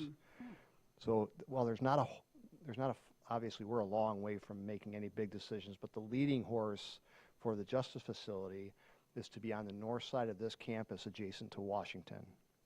So between the two courthouses. And if we can have a building there sufficient to have the first floor as well as law enforcement, prosecutor, and a jail, that would be ideal. Because of the county seat issues, we wouldn't have to worry about that at that point in time. And we already have an existing relationship between law enforcement and county city employees that would benefit from that. But certainly, I think if we have a Gov Center discussion where ultimately we say, you know what, we're going to have to split this baby and go the county is going to go up to Lafreniere for their governmental center services and the city will have to stay here, I think that would certainly require some type of a public input process. Which would include city commissioners. Yes. Thank you. 24% of them. I think probably very importantly to those staff. Absolutely, So, yeah. yeah. Any other questions or comments from the commission right now? Okay, I'm going to have Nate swap out and open up for any public comment that anybody might have on this Thank you item. for your time. Thank Thank you. you. Thank you, Nate. Any public comment on this? Okay, seeing none, I'll bring it back. All in favor? Aye. Opposed? Motion passes, so look forward to that further discussion. Just wanted to thank again, I think that we've all noted, but the improved dialogues between the city and the county, thanks to staff initiating a lot of that, has been really welcomed over the last couple of years, and I'm really glad to see that as we're heading into these conversations about this very old, big, lovely building, and then maybe moving out of it. So now we'll go ahead and move into our discussion about the neighborhood associations. This, to share with everybody, was originally on consent calendar. Commissioner Shaw and I were in that and decided that this is something we've all been waiting to hear an update on, so we wanted to pull it and put it on the agenda. So we're going to have Deb Allen come up. Did you want to say anything first? Or? Just to introduce the lovely Deputy City Manager, Deb Allen, who's taken the lead on this. Thank you, Deb. Thank you so much. Good evening. Commissioners, you've all heard about our neighborhood associations. At one point, we were anticipating 14 different neighborhood associations within the city limits. 2 of those neighborhood associations merged, so we have 13 neighborhood associations. We started conversations with the respective neighborhood associations earlier this year, kind of sharing the concept of a president's council. And from there, we had a meeting last May. We talked with all of them. We talked again in July. And since then, we have had 10 of the neighborhood associations commit their support for the President's Council. We talked at the meeting, we talked about potential agenda items. This would not be a decision-making board. This would be a communication-focused committee, if you will, or council. That would be a way of sharing communication both from the city as well as from the neighborhoods back to the city. So I wanted to make sure that people understood that this was not a voting or an action-related committee. It was really meant to be communicative. And so this council would essentially replace the current model, which is where there's a staff liaison designated to each neighborhood association, but we would continue to provide staff attendance at neighborhood association meetings where it made sense. And I would continue to be, or I would say the deputy city manager would continue to be the point person. Certainly, it's my intent to continue to do that. So I think that we would not in any way take something away from neighborhood associations if they would want to have, but I also see this as being a collective opportunity to gain insight as to what are areas of concern or discussion, and then share that unilaterally amongst all the neighborhood associations so that there is truly equity in communication. Go ahead, Jackie. Deb, could you please walk us through, let's say a neighborhood has a particular issue with, I don't know, a piece of paving in their neighborhood, and they would like to work through their neighborhood association to get some resolution or some attention to that issue. How in this structure would they go through that? Well, in this particular case, they would still make an application through the traffic committee that would address that issue, but right in the form that is on the city's website, it specifically asks, have you addressed this issue with your neighborhood association? So it encourages getting that support, and so that actually lends, I would say, in essence, more credence to the issue from the standpoint that if it has been vetted through the neighborhood association. So it doesn't excerpt any of the role or responsibility of the neighborhood association. We certainly hope that it will enhance it. Yourself, Laura. One second question. I'm sensitive to the fact that our neighborhood associations have a variety of bylaws. They've some came off the internet and some were written in committees, and so they're pretty diverse, I think. Are we confident that this approach will mesh with existing bylaws, or do some bylaws perhaps need to be modified by the associations? I'm going to defer to the city attorney on this from the standpoint that it is not the city's intent, as I understand it, in any way to dictate or to direct how each of the neighborhood associations would establish. We have been asked questions if we can provide, information or insight, but we've been reluctant to do that because each one is independent of the city in itself. But hopefully they could collectively get some wisdom from each other. But again, I'll defer. Yeah, I don't really have much to add. The associations came about organically, each one, so, there's not like a model for the bylaws for that the city can provide to them. And I can't give them legal advice, obviously, so they kind of come to us as they come, and then we'll certainly work with each one to make sure that we can communicate with them. And they may need to change their bylaws depending on how they were established, but we'll have to wait and see how that comes about. Okay, thank you. Go. Just really quick though on that, having sat on a lot of bylaws committees on nonprofits in my day, so slightly different, but because this wouldn't be this body is really just a conversational, like it's not an active, there's no actions that will be taken through this association. It will be an information sharing, which is what our leadership of a organization are empowered to do by their positions. I guess unless a bylaw specifically said you cannot participate in anything where your board isn't present or something, like there shouldn't be anything prohibiting anybody from participating in this new formation though, right? I can't imagine that it would be. I mean, Right. it really is it's really a means of communication and sort of gathering that to coalesce in one so everybody gets the information at one time from the same source, and then they can disperse it back. That's what it's meant for, so. And Heather, did you have your hand up before? I did. You said that you had 10 neighborhood association endorsements of the President's Club. Are there 14 neighborhood associations? There's actually 13. There 13? were intended to be 14, but if you remember, Oh, one Oakwood and collapsed. Triangle combined. So there are 13 neighborhood associations And you that don't have been feel that established. the three that haven't checked in are like vetoing by absence? It's just more like missing in action? There have been multiple attempts via email as well as phone call with any of the communication, any of the contact information that we had to reach out to the individuals more than 5 times to get feedback. All right. So. Thank you. Do we have more questions or a motion?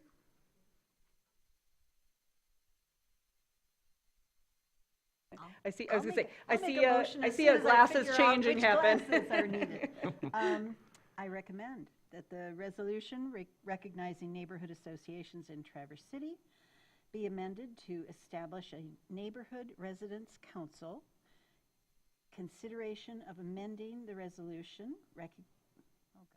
recognizing neighborhood associations to provide for a framework for neighborhood presidents council to assist with communication and collaboration with a staff liaison to no longer be designated to each neighborhood association, with staff participation in neighborhood association meetings to be provided as needed. Support. Thank you, Commissioners Anderson and Treadwell.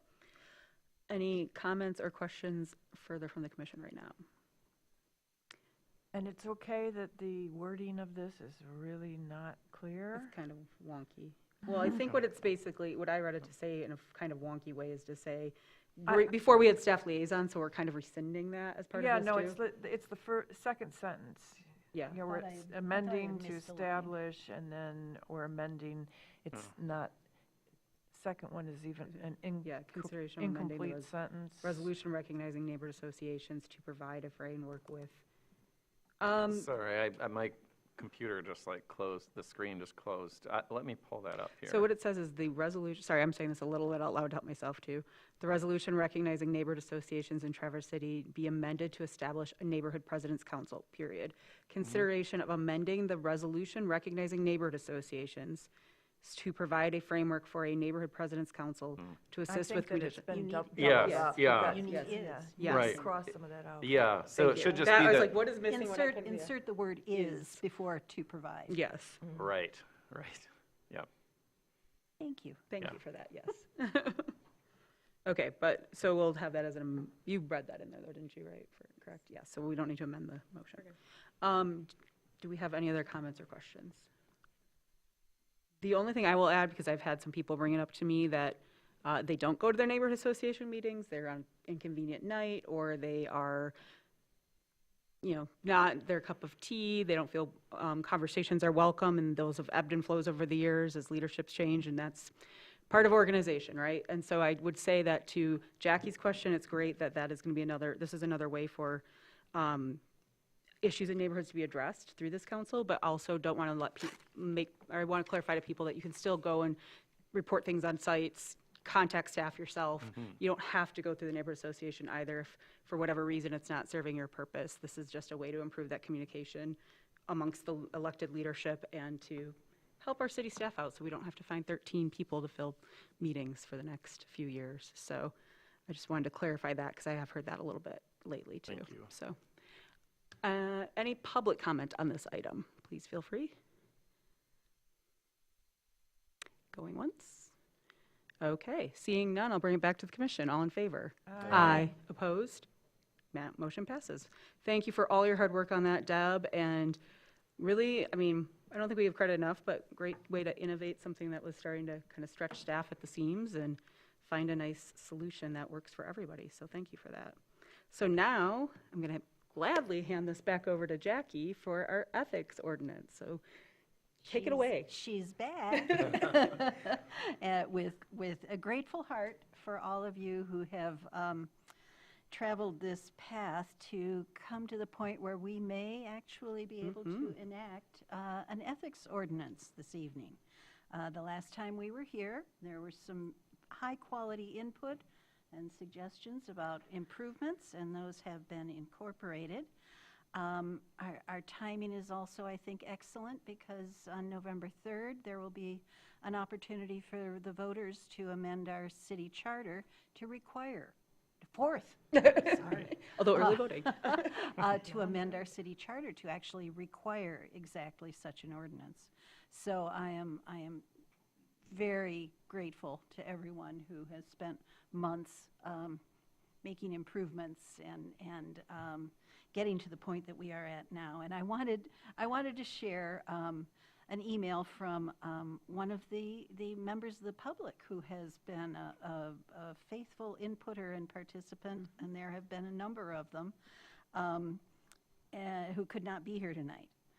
But what Judy Nelson shared in her email was just a reminder about why we are doing this. And it is to establish and strengthen even greater trust between the public and its public servants.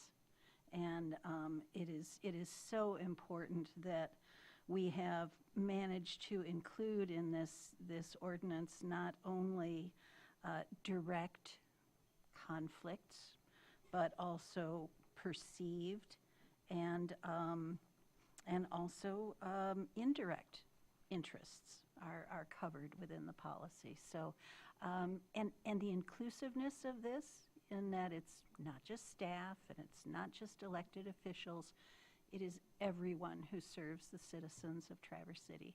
And I'm really excited about this. So thank you all.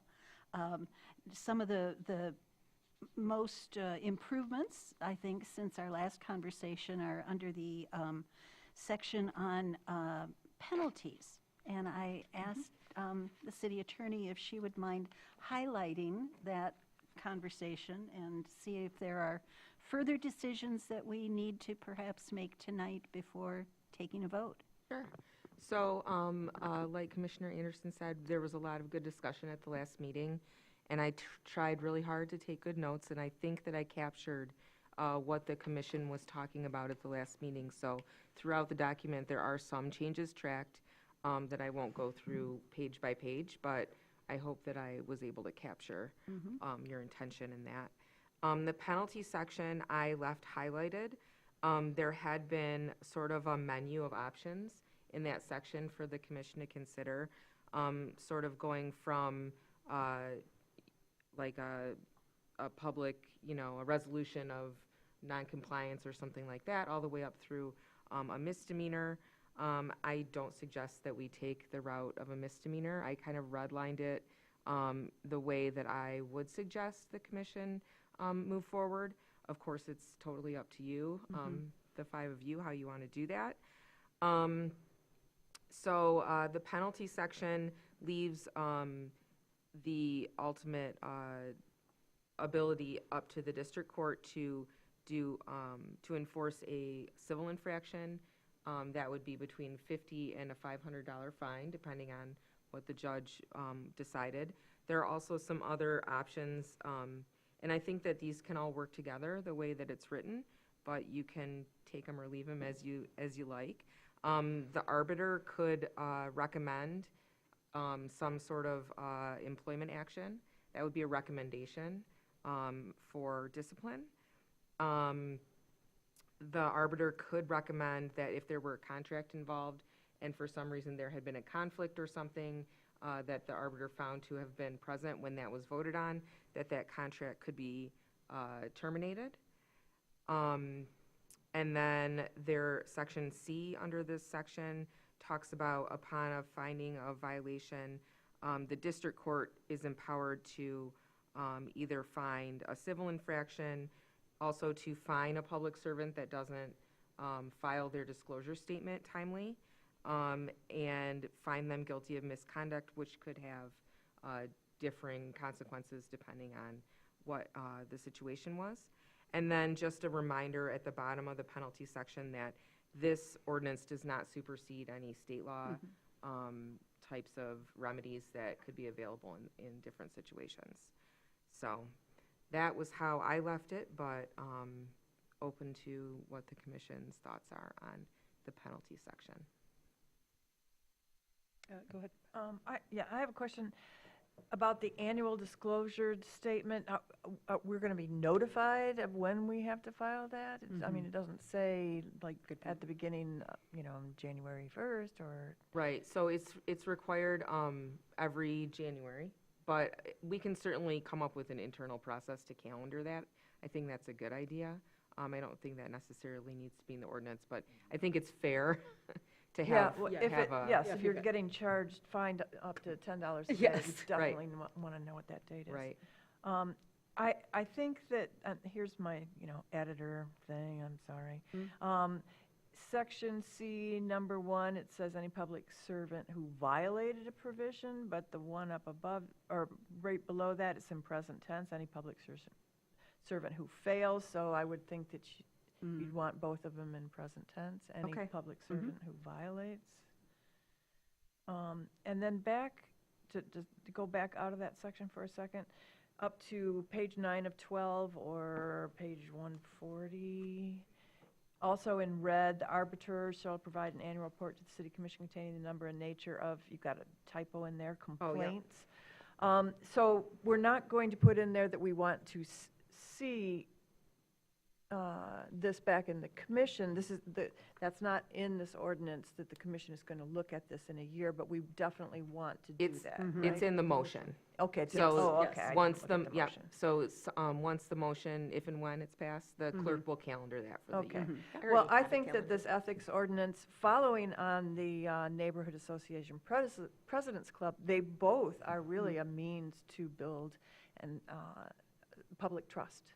And so it's really nice having them both on our agenda today, and I support this as it is. It looks pretty good to me. That's great. Do we have other input, or would somebody like to make a motion? I have one item to add. Okay, go ahead. I just wanted to mention that when this was introduced, I brought up just the fact that the police chief reports to the city manager reports to the city commission, and the city attorney is going to work with the police chief on establishing a policy within the police department so that if there was ever an issue involving the city manager, for instance, and for that matter, the city commission, a city commissioner, that the police department would turn that over to a different law enforcement agency as soon as possible. Yep, great. Go ahead, Jackie. And I did want to mention that there was quite a bit of conversation in the ad hocs regarding training and being sure that everyone who is impacted by this is fully familiar with the requirements, has a chance to have all of their questions answered, and is going to be receiving a lot of guidance to stay on the rails. And there will be both the city attorney and the interim city manager have committed to developing training process and materials for that. Right, and you're probably going to see that starting in the onboarding with the new city commission. The interim city clerk and I have already been talking about how to integrate some of that into sort of a reimagined onboarding process for the commission, so everyone will get that. And some kind of contact. I have a question. Who do I contact? Sure. Yeah. And I just wanted to say that I appreciate what Jackie just pointed out as well. I think the goal of this, and I know probably not everybody in the public has sat and read the entire document, although you should. I think it was a lot of really good work, and it's not actually that long. It's a good But, code. yeah, so I just wanted to say that I think if you look through it, and I know certainly every meeting, and I see Doug Kimball here who was at many of them, and Judy couldn't attend, but there was a lot of good citizen input too that I think really helped keep this as a document that was a guiding star for everyone to work from, reasonable and applicable, so we weren't trying to set the bar so high that one slip up was going to cause any major issues, or that it could be used as a weapon or as a sword, as we talked about. That was not the goal. And so I do want to say that I appreciated that. It was always at the forefront between Jackie doing an excellent job of leading it, and also having, I think it's the one ad hoc I've been on for policy there were citizens at every single one, other than cannabis. The 5 years of cannabis I spent. But I think that's been really great to help us keep get that public input, the outside perspective, as well as our own internal of knowing what it is to do these jobs, to be on boards, and to try to know how to best behave without it feeling like it's a sword over sword of Damocles over you. So I wanted to commend Jackie there too for that. So if with that, sorry, I did get a little out of order on my own, but I'm just so excited. Do we have a motion? Perhaps Jackie would like to make Yes. that motion? Oh, you sure? I'm Okay, sure. here goes. I recommend that an amendment to the Traverse City Code of Ordinances to Chapter 225 Ethics, which establishes the Ethics Ordinance, which was introduced on October 6, 2025, be enacted with an effective date 8 days after publication, and further, that the City Commission reviews Chapter 225 Ethics within 12 months of the effective date. Second. Thank you, Commissioner Shaw. Any further comments from the commission? Seeing none, any public comment on this item? Seeing none, I'll bring it back. All in favor? Aye. Opposed? Congratulations. Well done. Thank you, everybody. I'm very excited about this. Now it's on the voters. This exists whether the charter amendment passes on the 4th or not, but reminder to voters that that is one of the things you can vote on. It just requires that we have an ethics policy. This is the current policy that stands no matter what, but it enshrines that requirement there. So moving on now, we are revisiting the proposal about the copy shop. So I will hand that over to you, Benjamin. Yes, thank you. At the August 18th City Commission meeting, the commissioners passed a resolution directing staff to review a request from the owners of Copy Shop, excuse me, for the city to sell a small portion of property that's just to the west of the Copy Shop for $1. We did get staff input on that request, and I'm coming back to you with the results of that input, and I am supporting the recommendation from the employee team that we not move forward with this sale for the following reasons, which include but aren't necessarily limited to that, in our opinion, the sale of the property doesn't provide a public benefit. It doesn't advance the public purpose, if you will. Releasing the property could cause some future maintenance issues for utilities that are located there. And then the city's master plan also shows that area is a potential for future development and possibly a roundabout, which would require a realignment of Woodmere 8th and Railroad intersection. And selling this property could hamper the city's ability to make improvements at that intersection in the future. And so there was also discussion regarding a pocket park request, and we're also not recommending it for the reasons I really just mentioned with respect to possible redevelopment at this point in time. So you're not required to adopt a motion, but I think it would be helpful, and I know Mr. Rickard from the Copy Shop, Dan Rickard, is here, but I do think it would be helpful to provide some direction in one fashion or another, whether it is that the City Commission is denying the request or if you want to take a different tack. That's it from me. Okay. Do we have any questions right now? Go ahead, I have a Heather. question.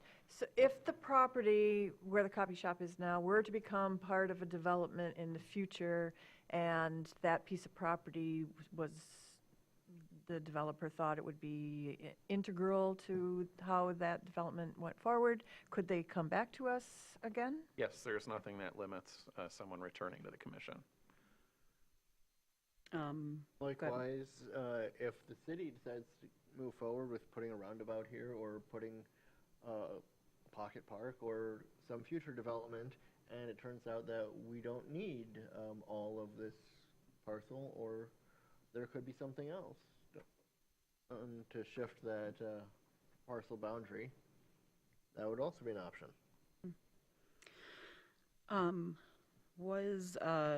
Did the staff have a chance to talk to Mr. Rickard before this meeting about where the recommendation was leading?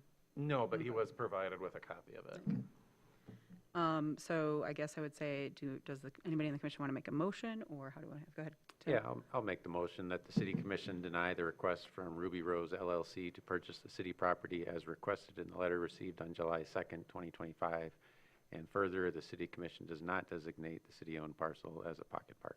Thank you, Commissioner Warner. Second. Thank you, Commissioner Anderson. Any further discussion on this? Yes, I was going to say. So I was going to invite Mr. Rickard up since I wasn't, that's why I checked to see if we had any formal. But if you'd like to address, you may, or, sorry, I know you're back there. I'm trying to stall for time to give you a second there.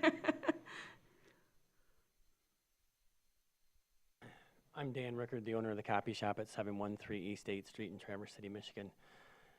While I totally respect the findings of the staff and the commission, whether I get the little chunk of property or not is probably not going to have a big effect on me. But to think that 5 years from now a developer is going to come along and sweet talk everybody into developing that all the way to the corner is a big disappointment.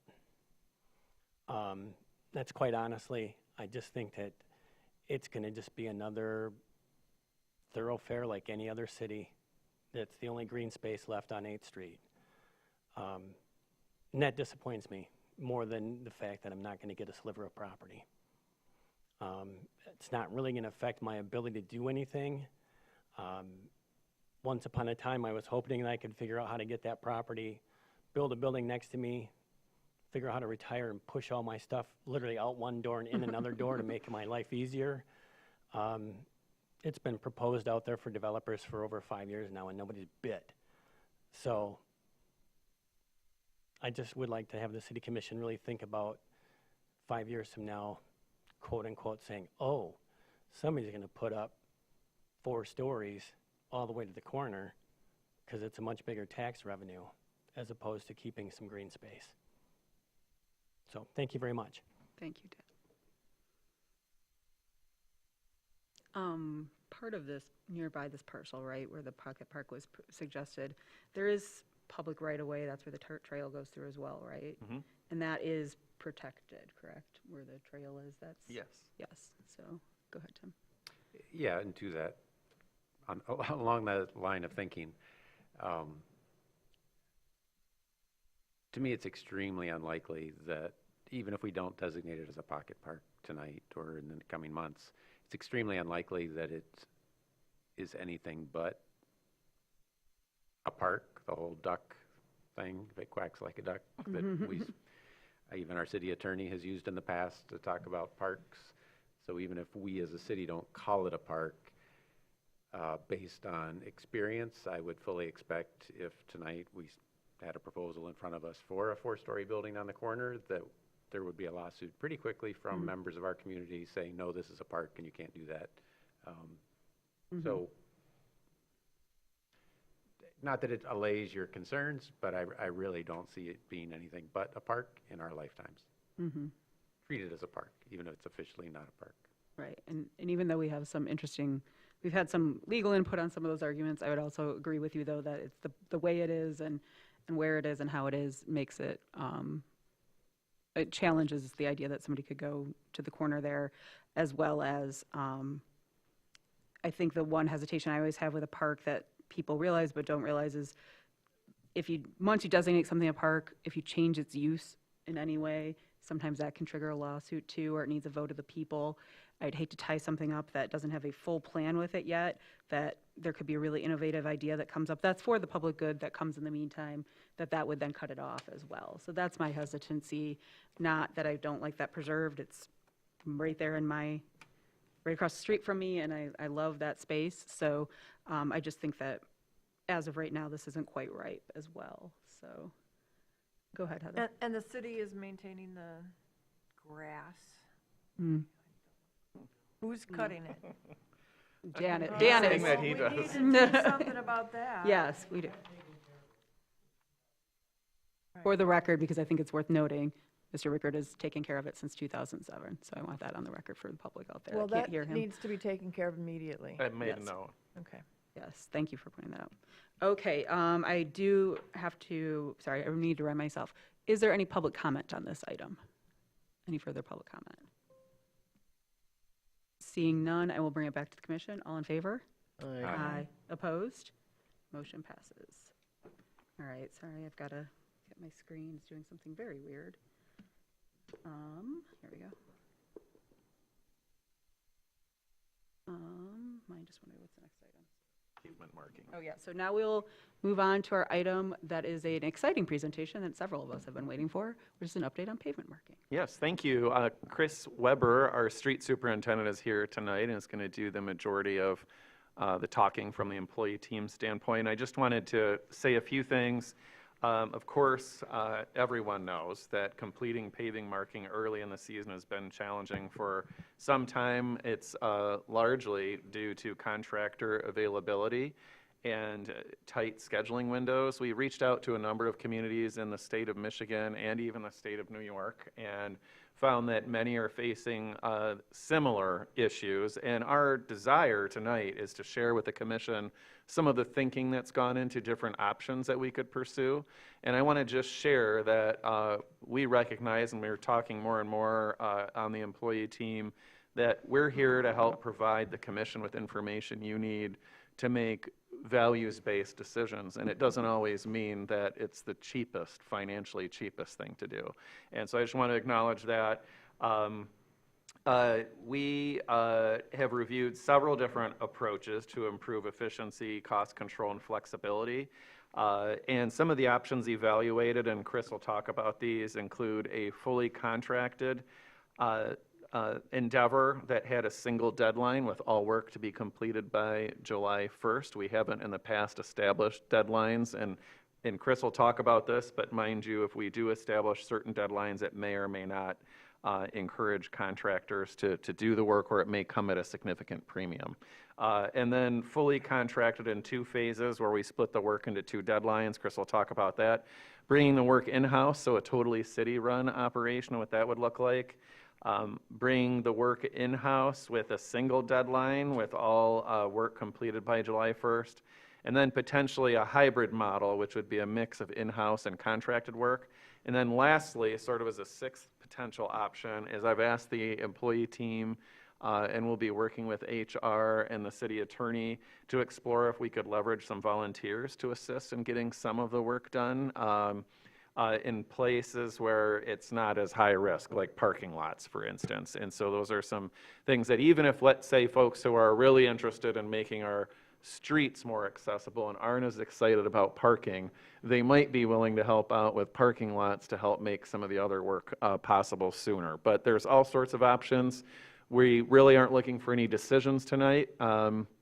We're just kicking the conversation off. And with that, Mr. Weber, I'll turn it over to you. I just want to say, too, we're always excited when it's a Chris Weber presentation, so proceed. I might be a little more toned down tonight, especially with all this ethics talk. But yes, everyone, I'm Chris Weber. I'm the Streets Division Superintendent. We just wanted to provide you with an update with some of the research that we've been doing. And like the interim city manager mentioned, this is not a situation or issue that is unique to us. A lot of the municipalities we've reached out to have either explored these same options themselves or are in the process of exploring them, like the city of Ann Arbor, for example, mentioned that they are currently exploring the option of doing their pavement markings in-house, and they said, let us know what you find out. So, and we're going to share that back and forth with their team and what they found and what we found as well. So, and our goal is, always to get these done in a timely fashion at the most cost-effective way. So I'll try to stick to the slides and not get too animated, but basically just a quick outline of the pavement markings program. As I've explained before, we have 2 separate contracts. We have the long lines contract, which is not what we're talking about tonight, which are the center lines and edge lines like a fog line or a bike lane line. That's one contract. And then the contract we'll be specifically focusing on tonight is the legends, crosswalks, and parking. And that kind of encompasses parking lines, crosswalks, handicap parking spaces and symbols, bicycle facilities, legends, which include sharrows, bicycles, directional arrows, onlys, railroads, those type of things. And then all city-owned parking lots. For this analysis, we're evaluating approaches for legends, crosswalks, and parking markings, or LCP. It does not include that long line. I guess I jumped ahead of myself. Our purpose was to evaluate 5 or 6 potential approaches for managing the legends, crosswalks, and parking pavement markings options to ensure timely, consistent, and cost-effective completion. Our goal is to improve completion timelines, balance cost and staffing capacity, maintain quality and safety, and build flexibility for weather and contractor delays. So as the interim city manager mentioned, we've explored, or we will be kind of outlining several options. Option one is fully contracted, single deadline. It's not something we've done previously where we have a hard deadline in our contract, but we would propose that all pavement markings within this contract be completed prior to July 1st. We did reach out to our current contractor and kind of outlined that. Number one, would they even be able to complete the work? And if so, kind of what are we looking at? So they were able to provide some figures and kind of weigh the options if they would even be able to do that. Option two, fully contracted, but 2 phases. July 1st deadline for a priority area, whatever we designate. So high pedestrian traffic areas, major streets or thoroughfares. The downtown areas are areas that we designate as a priority. We want completed prior to the busy tourist season. We would designate that as the phase 1, completed prior to July 1st. And then the second phase would be potentially like an August 31st deadline, so that it's still getting completed while we're still, in summer technically. So that's option 2. Option 3 would be to bring the work in-house, but not have that rigid, hard deadline. Let us bring the work in-house, acquire the staff and the equipment needed, and the training to be able to do the work in-house and kind of do it as it fits without that hard deadline. Option 4 would be to bring the work all in-house, but have that hard single deadline of the July 1st, which could, be challenging. Option 5 would be a hybrid model, which would still be to contract out certain markings, which maybe require a different skill set or equipment that maybe is better suited for a professional painter, where we could do some of the things that are either less desirable for the contractor to do or more costly for the contractor to do, or things like city-owned parking lots, which frees them up to do the markings for bikes and multimodal, that type of thing. So we'll get into details on each one of those, and then option 6 is status quo. We leave it as is. Can I ask a quick question? Sure. First of all, if we have questions on each option after you've presented, do you want us to ask as we go for the commission? Yeah, let's keep it fresh. That's Okay, fine with me. I like that too. I have ADHD. And then also, I just wanted to really, we've talked about this enough in the past. We kind of know when, as commissioners and as staff, when these projects can start, but also because we are presenting this to the public. Can you just give a quick overview, because you've gone through all the options and the deadlines? Realistically, when could a crew, let's say you all or contract could start the first realistic kind of roundabout dates? Because I think sometimes we think, oh, it's when the snow's melted, or it's April 15th, like with underground construction. So kind of ballparking so people can kind of have an idea of what windows we're looking at.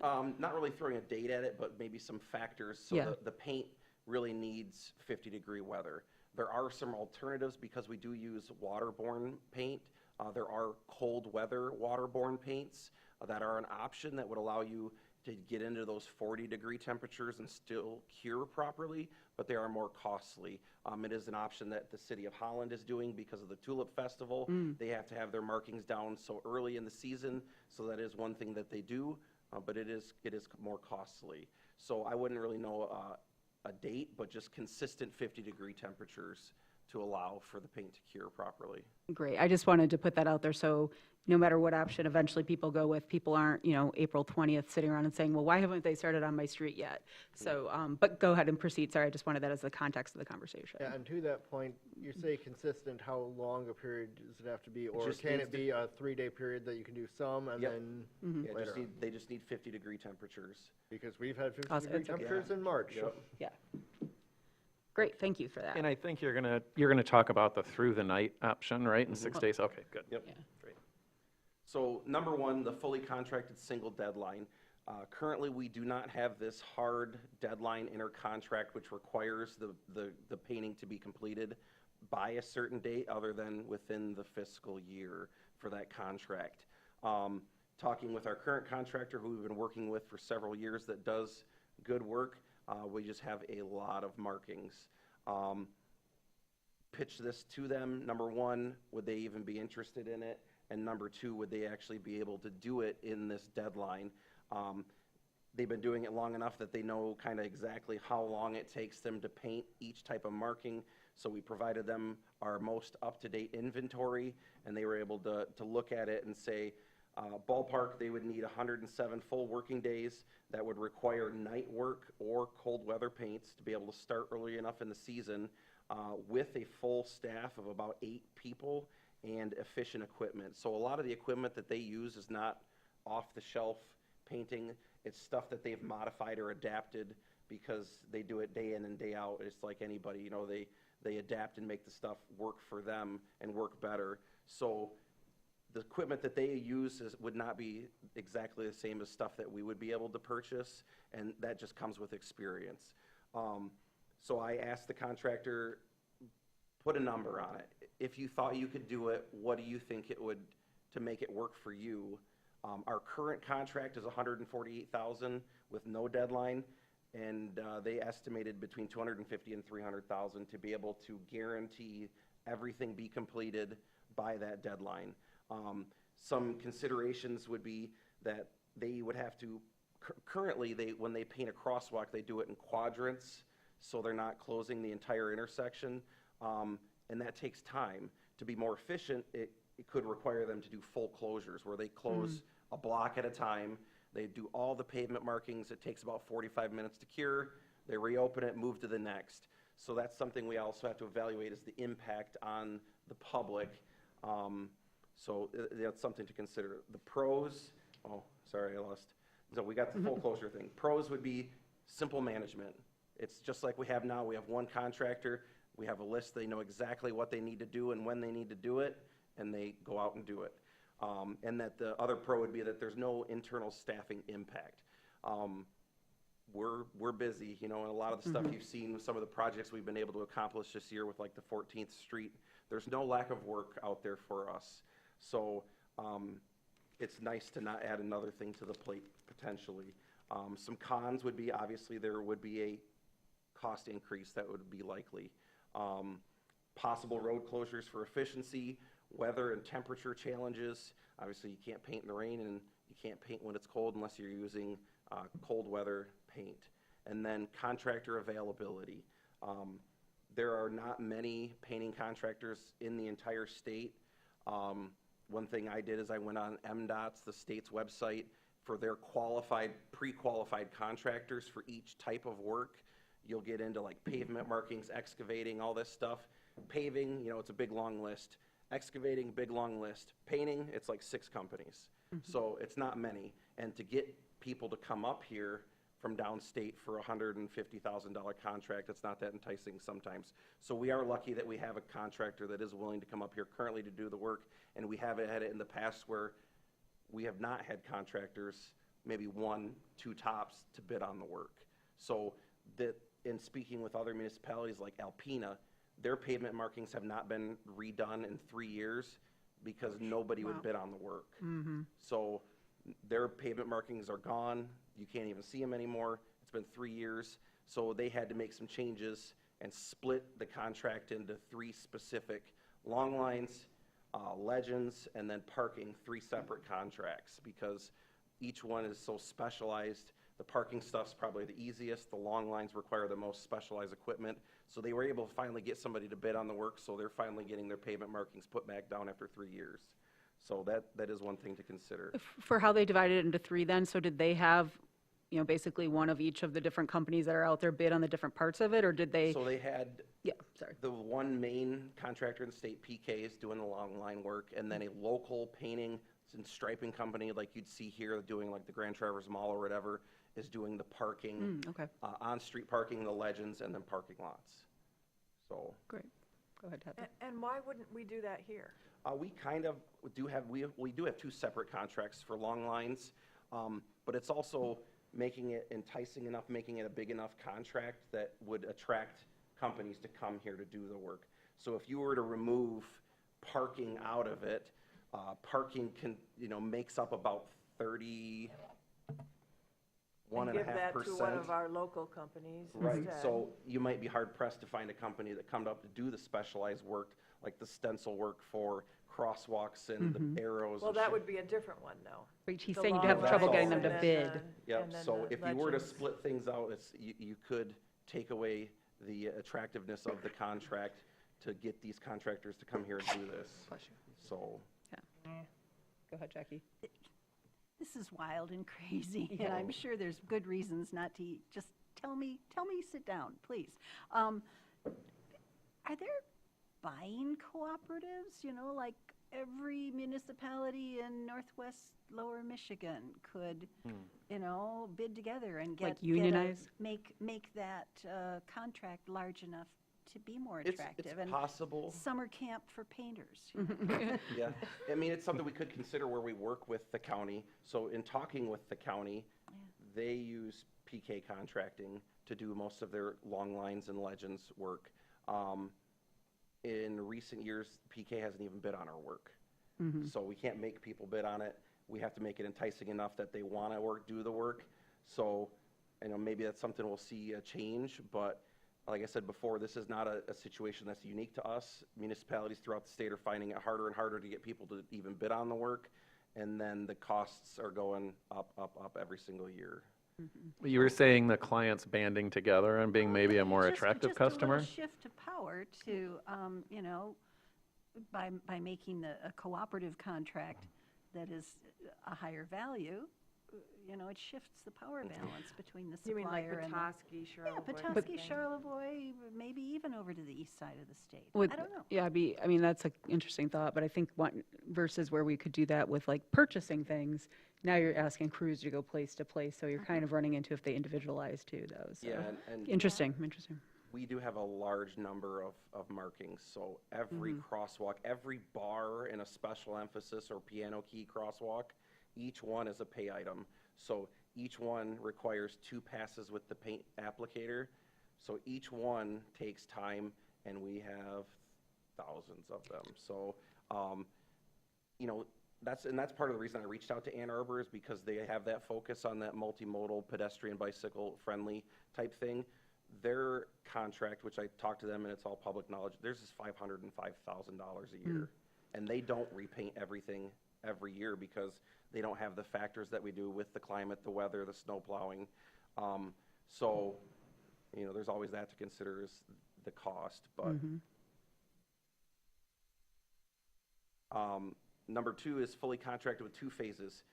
We soften that approach a little bit. We say, hey, we have this core area that we would like done by July 1st, whatever we designate as priority areas.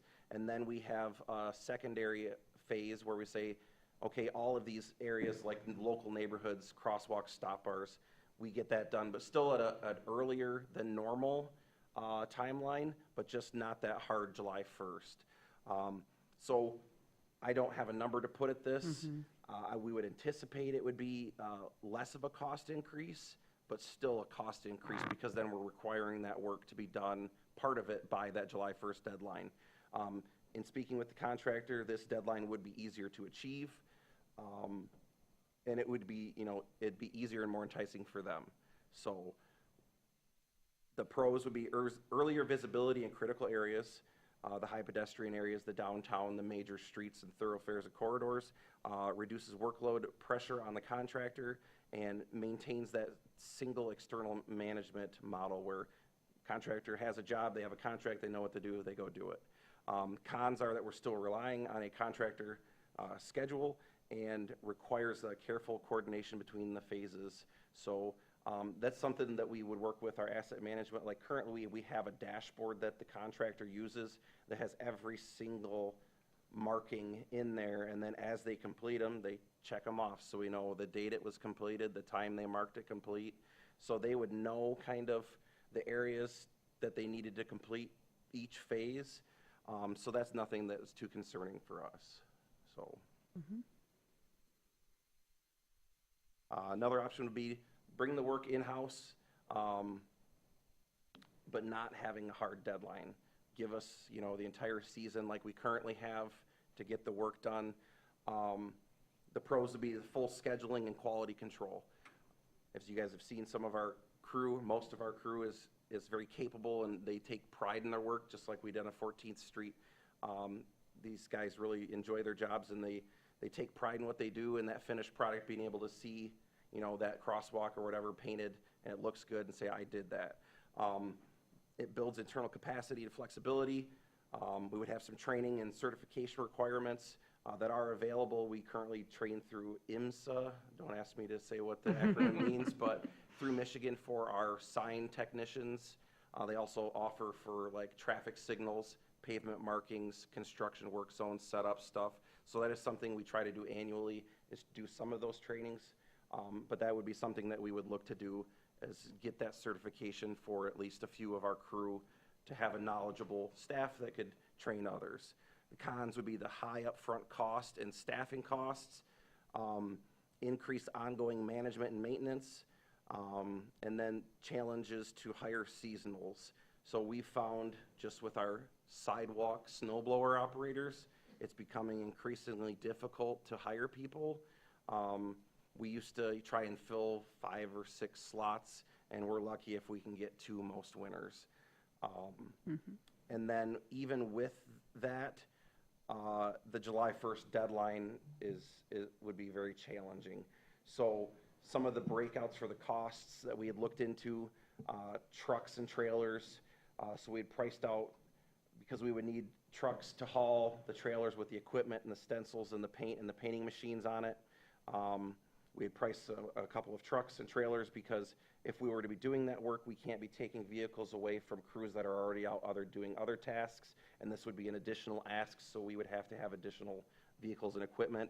$140,000. Painting equipment and supplies, this includes your painting machines, your stencils, your paint, your glass beads, whatever else you need, which is still something we would have to figure out, because it would be new for us. Staffing would be 2 full-time employees and potentially 2 seasonal employees at the chime of about $230,000 a year, and that's about $470,000. Yes. So the 2 full-time people, they're not going to be painting anything from November to March. Could they be plowing sidewalks? Yes. Okay. So similar to We like talked our- about this, Yeah, right. our stormwater, obviously you're not going to be doing stormwater maintenance in the winter. Those roles, because it is become increasingly challenging to find seasonal employees, we're able to fill those sidewalk routes with full-time employees, and there's plenty of work to go around year-round. So you feel confident that it would be easier to fill 2 full-time positions that would be plowing sidewalks than to try and get seasonal work to do anything? Though I will say that depending on your preference, we can also make the seasonal roles more attractive, right, in terms of compensation. So that's always an option, but it has a budgetary impact. So we see that upfront cost of about $470,000, and then the ongoing costs. So every year, once you've got the equipment and stuff in place, your ongoing costs would be your painting supplies, your paint and beads, your 2 full-time and 2 seasonal staff, and that comes out to about $255,000. These are all estimates, just kind of what we've gone with, best knowledge that we've been able to gather from other municipalities and working with the contractor. Now this is the big one, bringing the work in-house with that hard single deadline of July 1st. So transition all of the pavement markings, legends, crosswalks, and parking painting to city staff, purchase the necessary equipment, and allocate labor within the streets division to meet the July 1st deadline. As I mentioned, in the fully contracted July 1st deadline, they would be dedicating at least an 8-person crew and 6 days a week, including night work, to be able to accomplish that task in that time frame with experienced, seasoned painters, where we are brand new. So the thing we would have on our side is that we're here, maybe it is 50 degrees in March and we can start painting and we don't have to wait on the contractor. So there's a lot to consider there, but 4 full-time employees, 2 seasonals. To make that work, we would basically be painting day and night. We would have 2 full-time employees on night shift painting, and that is one thing that the contractor does. These high-traffic areas, they paint, like downtown, they'll paint at night, so to minimize the impact on traffic. So a crew on night and a crew on day shift. So we'd basically be painting day and night. So And then the painting supplies, the 25,000 for paint and beads, totaling about 435,000. That's your annual recurring, every year. Sorry, I just had a question because we've got kind of the two extremes here of like, here's what it would look like if we did it in-house without a deadline, and then this, frankly, terrible sounding single deadline to do to a staff.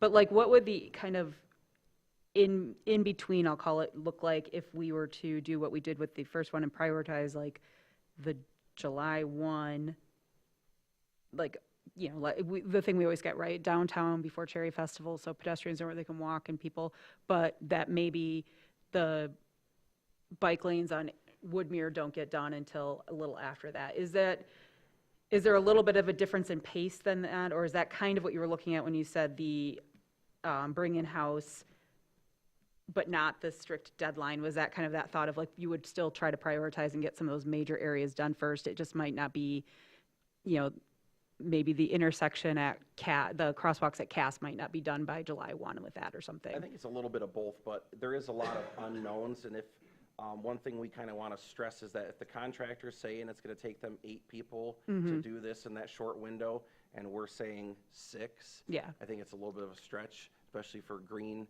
people that don't have a whole lot of experience in painting. So I'd be hesitant to pull any staff away from that and then kind of sell ourselves short. I think we had the one scenario with the full year to do the work, and then this, whether it's the July 1st deadline, maybe some of it extends past, we're not entirely sure. Okay, So we wanted to kind of give both ends of the spectrum. great, Yeah, thank you. I have a Oh, go ahead. question. I didn't think that bike lanes were part of this. I thought that was part of the long line. Symbols, so Symbols symbols within is the what I bike started. lanes, so Symbol- there are okay, the symbols bike within the symbols, bike lanes. okay, all right. And then sharrows within the actual drive lanes and stuff. Yeah. Well, you look at what happened this year where, things didn't get painted until A couple weeks ago. 2 weeks ago. So that means that they're kind of fresh. So it's possible that in the spring, they're not looking so bad. If we had all of this in-house and things were getting done all season, you would find maybe that you weren't, it wasn't critical to get certain things done like the crosswalks on Cass, because you just painted them in August, and so, anyway, I'm, this one can go away. Yeah, go ahead. But I Jackie. think the one before that is definitely worth considering. Well, we've got one more, but go ahead. Yeah, just to expanding on, I think, maybe the direction that Commissioner Shaw was going. I started thinking about this in terms of what were the safety priorities? Well, the And- hybrid models was coming too. I wondered, I took a stab at it and said, well, crosswalks, obviously, and then maybe legends, and then maybe long lines, or maybe long lines in number 2 place. I mean, which ones are going to, do you think, have the most tangible impact on the safety of the people who are using our paved surfaces? Is it okay if we have pause this and do the hybrid model first and then I'm address them all sorry. together? Yeah, sorry. Yeah. Nope. Hold that thought. Yeah, we'll come back to that one, Alright. and I'll Thanks. try to remember too. So just to finish this slide off, some additional considerations would be that we'd require night work to be able to get that deadline met. 2 people on days, 2 people on nights, basically painting day and night. And then it may require an increase in seasonal wage to ensure successful hiring, because as I've explained, we do have difficulties getting seasonal staff. And then the hybrid model. So this would be contracting out whatever portion we decide of this contract to a company, but doing some of the work, whatever is designated in-house. And that may be letting the contractor do what they do best, focus on these more technical areas where we paint parking lots or whatever it may be. Some of the highlights of this model would be that it reduces the total contract costs. And there are parts of the contract that I'm sure the contractor's like, I hate doing that. You guys can have it.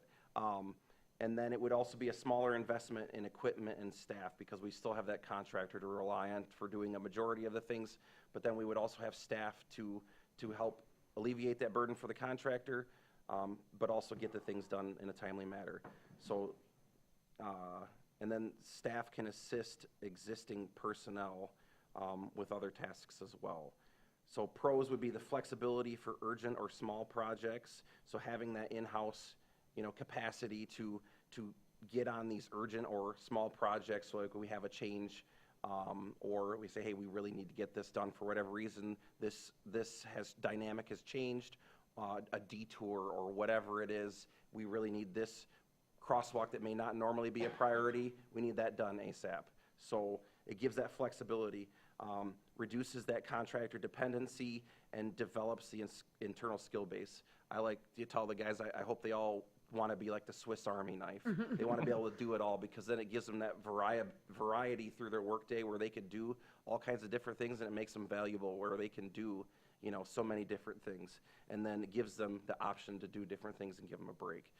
Some of the cons would be, requires a clear division, so we're not stepping on each other's toes. So we go paint something that the contractor was expecting to paint, so we need to have a clear separation of those responsibilities. Some coordination overhead.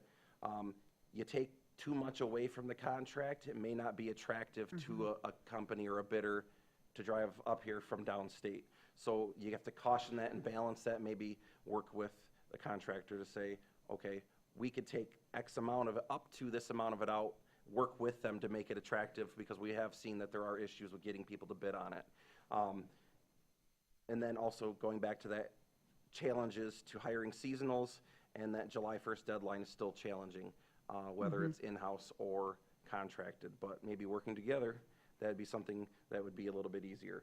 So some of the costs that we've worked on, being that it's a reduced crew size and we're still using a contractor, we would just need one truck with the trailer, or using an existing trailer. The painting equipment could be dubbed down. Maybe we don't need all of the stencils that would be required, because the contractor would still do, some of most of the crosswalks. We would focus on other things, so we could reduce some of the equipment and supplies down. One full-time staff, one seasonal. That brings that price tag down significantly to $127,000. So that initial investment of about $225,000. And then the ongoing costs, the recurring costs year after year, once we've made that investment in the materials and equipment, is the one full-time and one seasonal staff, the supplies, the paint and the beads, so about $127K. So possible reduction in the contract costs for the contractor, because we're taking some of that work off of their plate, investing in our staff and equipment so that we can do some of that work in-house and work together, so. And then if you want to put the dollar amount up, I think that can be part of the next conversation on your next slide, yeah. So just as a summary to kind of go and put these scenarios side by side, starting with the fully contracted single deadline, we know there'd be a cost increase. There's ways to get firm numbers, and we'll talk about that a little bit here later on. But just from initial input from the contractor we're using currently, an estimate of $250,000 to $300,000 with that hard July 1st deadline. Option 2 would be the fully contracted, still relying on the contractor, but having 2 phases. So we have a priority area, whatever we designate as a priority 1 being completed prior to July 1st, and then having a secondary deadline for everything else, but still earlier than we've been used to. So there's still stuff that's getting painted. If the temperatures would reach sufficient level this week and it wasn't raining, they were planning on coming and painting stuff this week, and it's October 20th. So bringing the work in-house. So year 1, without that hard deadline, we have that big investment of about $470,000 with staff and equipment, and then the ongoing recurring costs about $255,000. Bring the work in-house with a single deadline, so they require in more investment in equipment and staff, $655,000. On ongoing, about $435,000 every single year. The hybrid model would be, year 1 would be the contractor plus the initial investment in the employees and the equipment, and then after that would be the contractor cost plus about $127,000. And then status quo, don't change anything, which I don't know that people would like, but our current contract is $148,000. It is up at the end of this fiscal year. So takeaways. We'll get into kind of what we're thinking towards the end. Completing all pavement markings early in the season remains challenging due to staffing limits, weather conditions, and contractor availability. The analysis shows that the in-house option would provide more control and flexibility, but comes with significant staffing and cost increases and cost challenges. Contracted options continue to offer efficiency and simpler management through, though costs are expected to increase. Staff recommends issuing an RFP as soon as possible to obtain current contractor pricing and feasibility for the most viable model. So we would recommend putting out RFPs with these different scenarios, maybe the hybrid model or the hard deadline July 1st or the 2 deadlines, get some real numbers and real interest. So do we even have interest from people that are willing to do this work? And then what those hard numbers are. So option 1, the fully contracted single deadline, and then option 2, the fully contracted with the 2 phases, the 2 deadlines.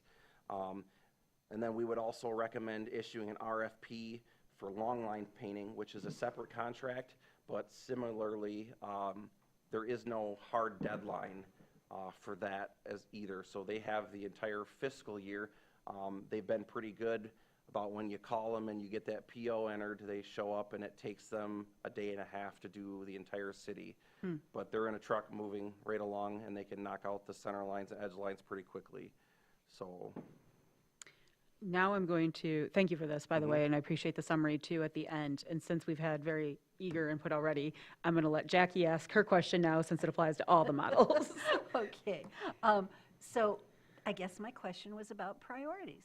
And, you know, as I think Benjamin said in his, Mr. Marantet said in his introduction, that, you know, we have been making a lot of decisions based on cost effectiveness.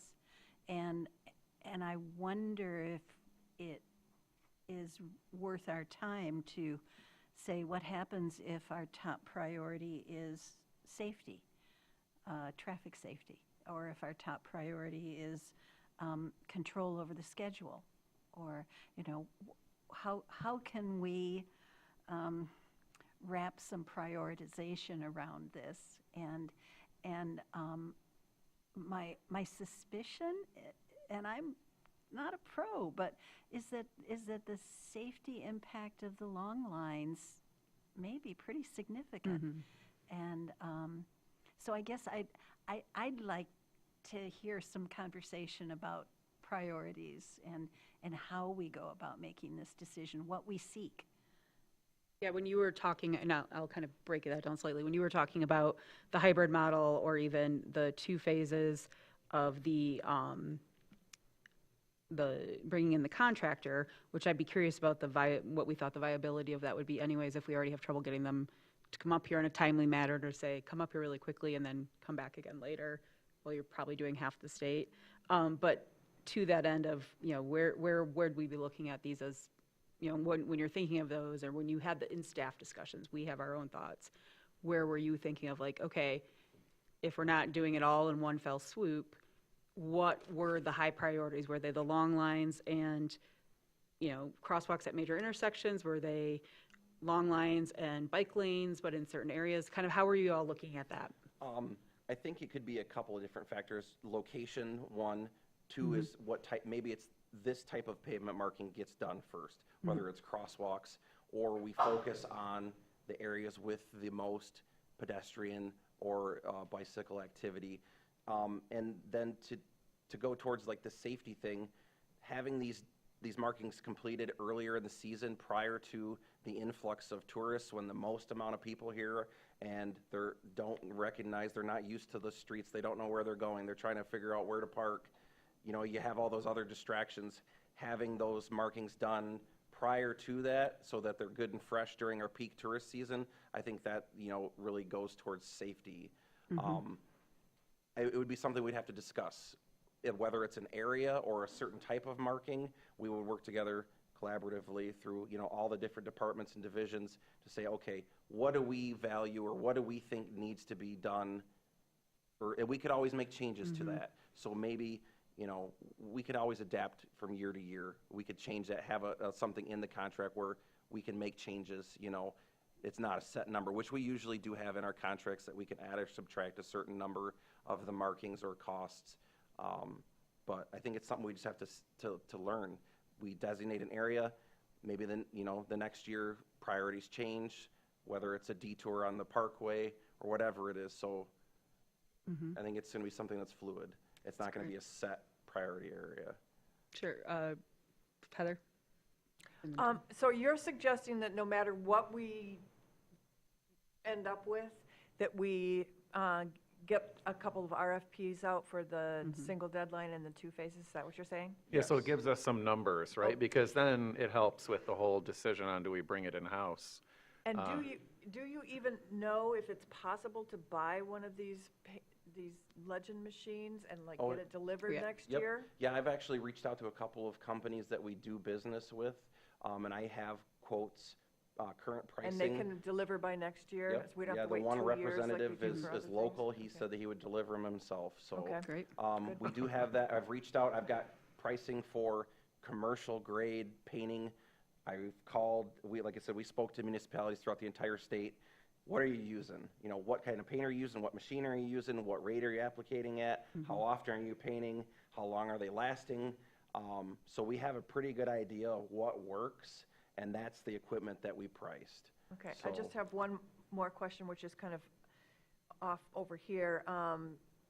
DDA board chair Ed Susky wrote about the bike lines being painted green, and that's a standard, and then MDOT is actually accepted that as a standard. Does that help at all with safety and maybe makes those bike legends less of a... Good question. Have to have those in immediately? That green is going to alert everybody that it's a bike lane?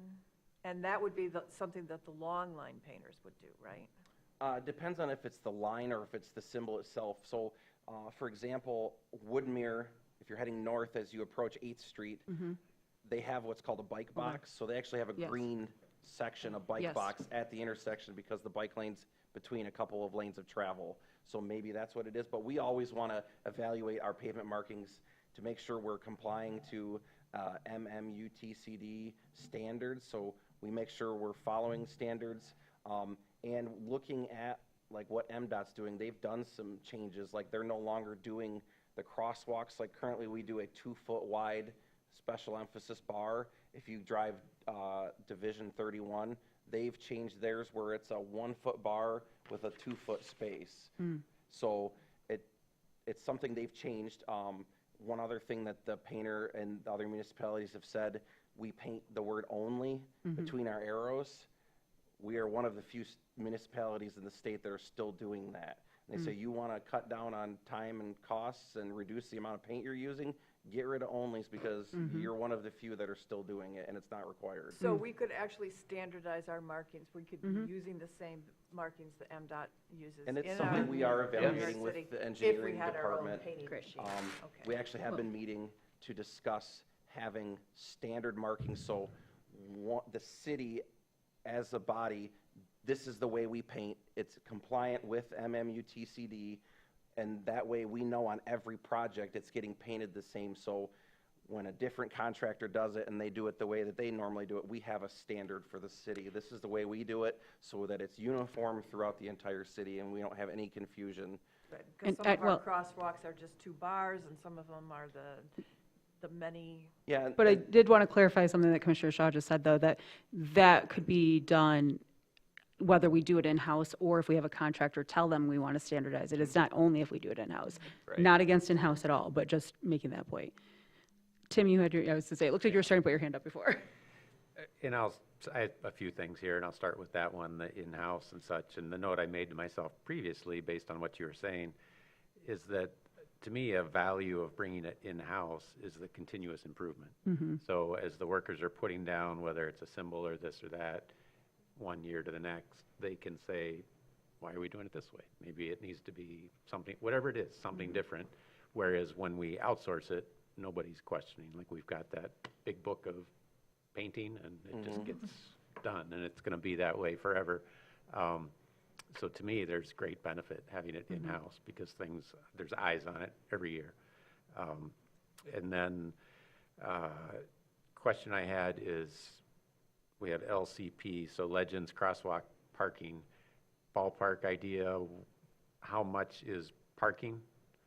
Whether it's, whether you want to do it in cost or So, percentage? yep, we were able to sit down prior to this meeting and kind of look at historically what we have every year in on our purchase order. So I manage the entire contract for the entire city. So we've got major and local streets. Then we have on-street parking, the Hardy Deck, the Old Town Deck, the Marina, parks, parking lots, and the garage or DPS building. Parking related, it's about 31.5% of the entire contract, or $46,954.47. But if we want to look at just parking fund related, and there's kind of a trigger there with whether or not parking is paid for, that's about 26.5% of the entire contract, or $39,500. Okay, thanks. Yeah, and so I'll just round it off to 30%, because there's both the advantage of shouldn't be a high priority, so as far as cost, but also close to 30%, because some of these numbers start to get a little eye-popping. But if that money is coming from parking revenue, hopefully when this gets looked at again, because it'll be looked at more times, we could also have it presented in a way that in this much would be parking. So it's not just general fund money. It's still, decent money, but as far as some of it will be covered. So both the priority as well as the cost. And then along those lines, as far as cost, whether it's cost or number, do you have a rough sense of the piano key crosswalks versus the two-line crosswalks? What it costs each? For one piano key crosswalk versus one. Kind of ballpark. Oh, Yeah, I was are we good getting a with demo? ballpark. We love a demo from Chris. Yeah, you don't have to look it up. I've got all the previous. It's all right.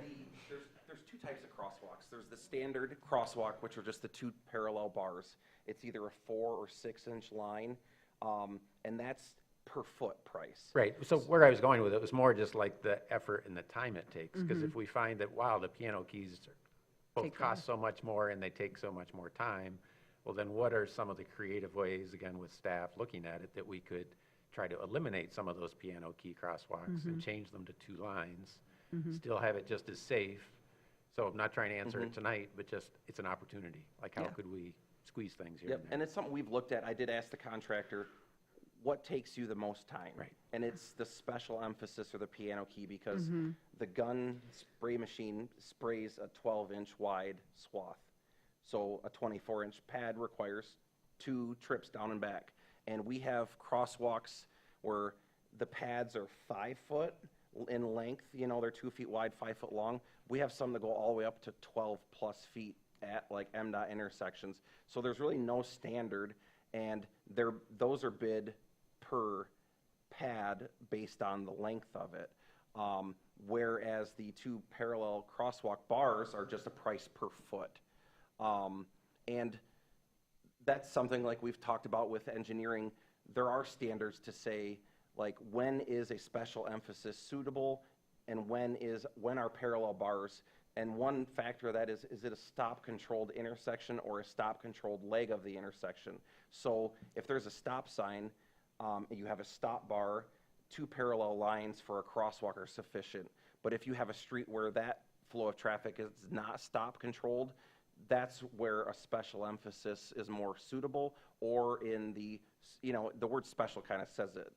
So areas of high pedestrian traffic, high vehicular traffic, whether it's a trail crossing or whatever, and there are thresholds based on pedestrian counts and vehicular traffic counts, so it's something we could look at. But the painter did say, you want to cut my time in half, go to 1 foot crosswalk bars. That's what MDOT's doing.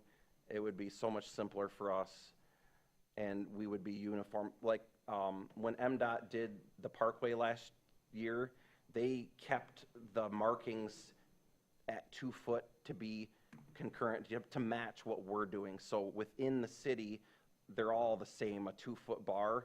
But as soon as you leave the city, for example, I bring Division 31 in, they're at 1 foot now. When they just redid those intersection improvements with the traffic signals that like not crossing Circle, but like the entrance to Lowe's and then down by Meyer, they're a 1 foot pad rather than a 2 foot pad, so.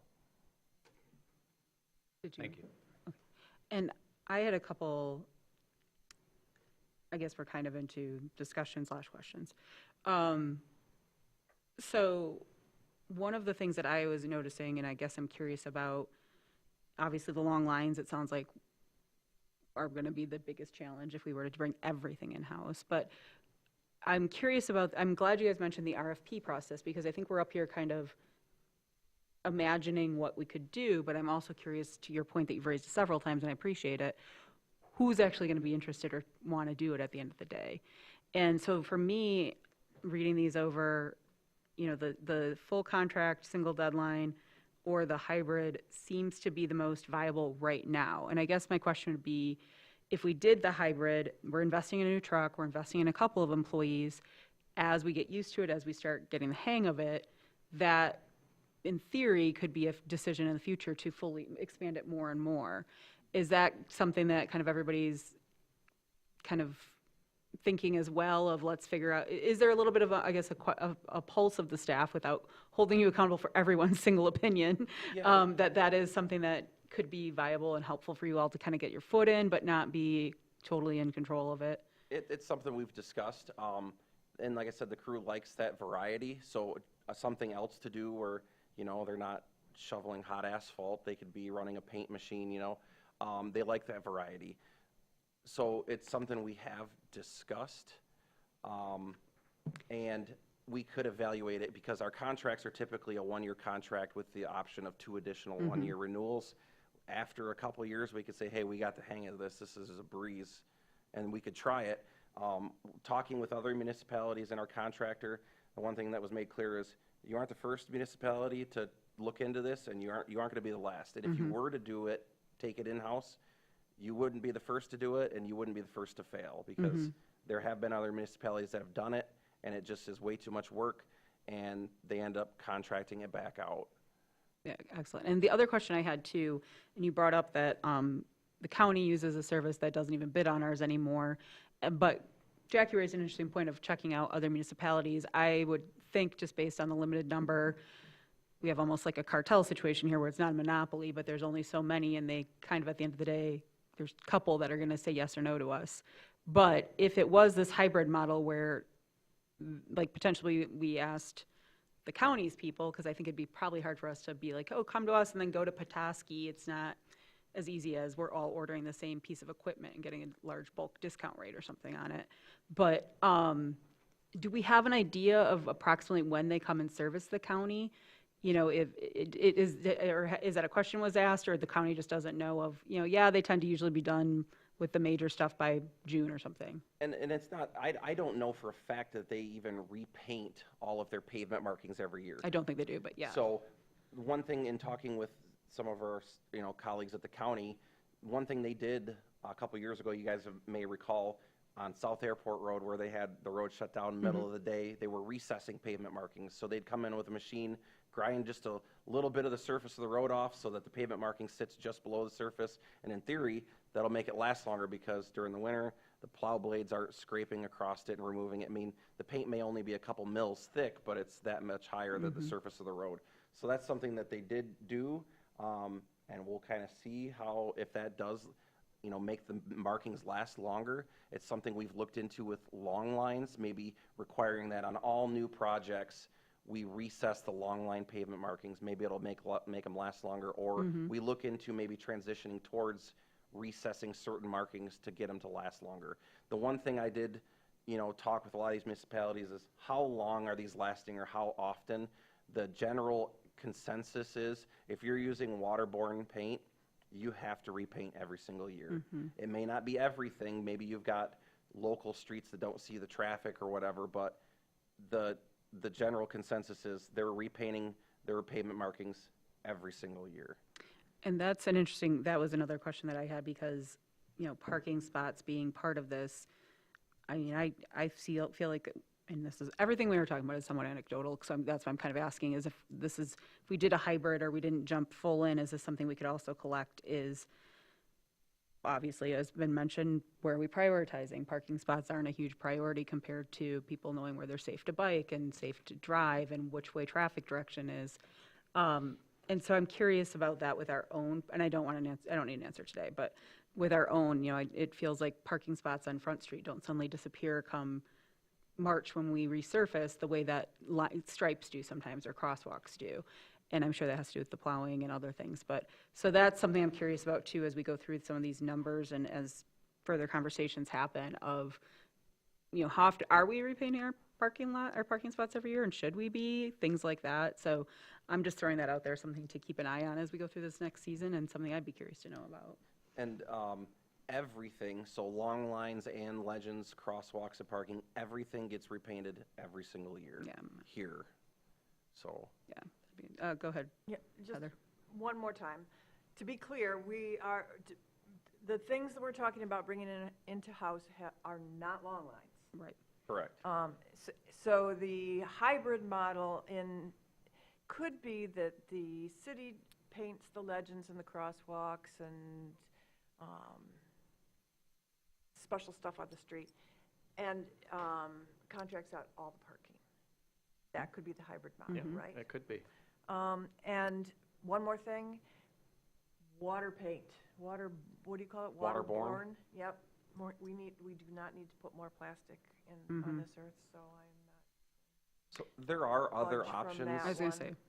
There's all kinds of different things. I mean, you mentioned plastics and stuff. There's thermoplastics.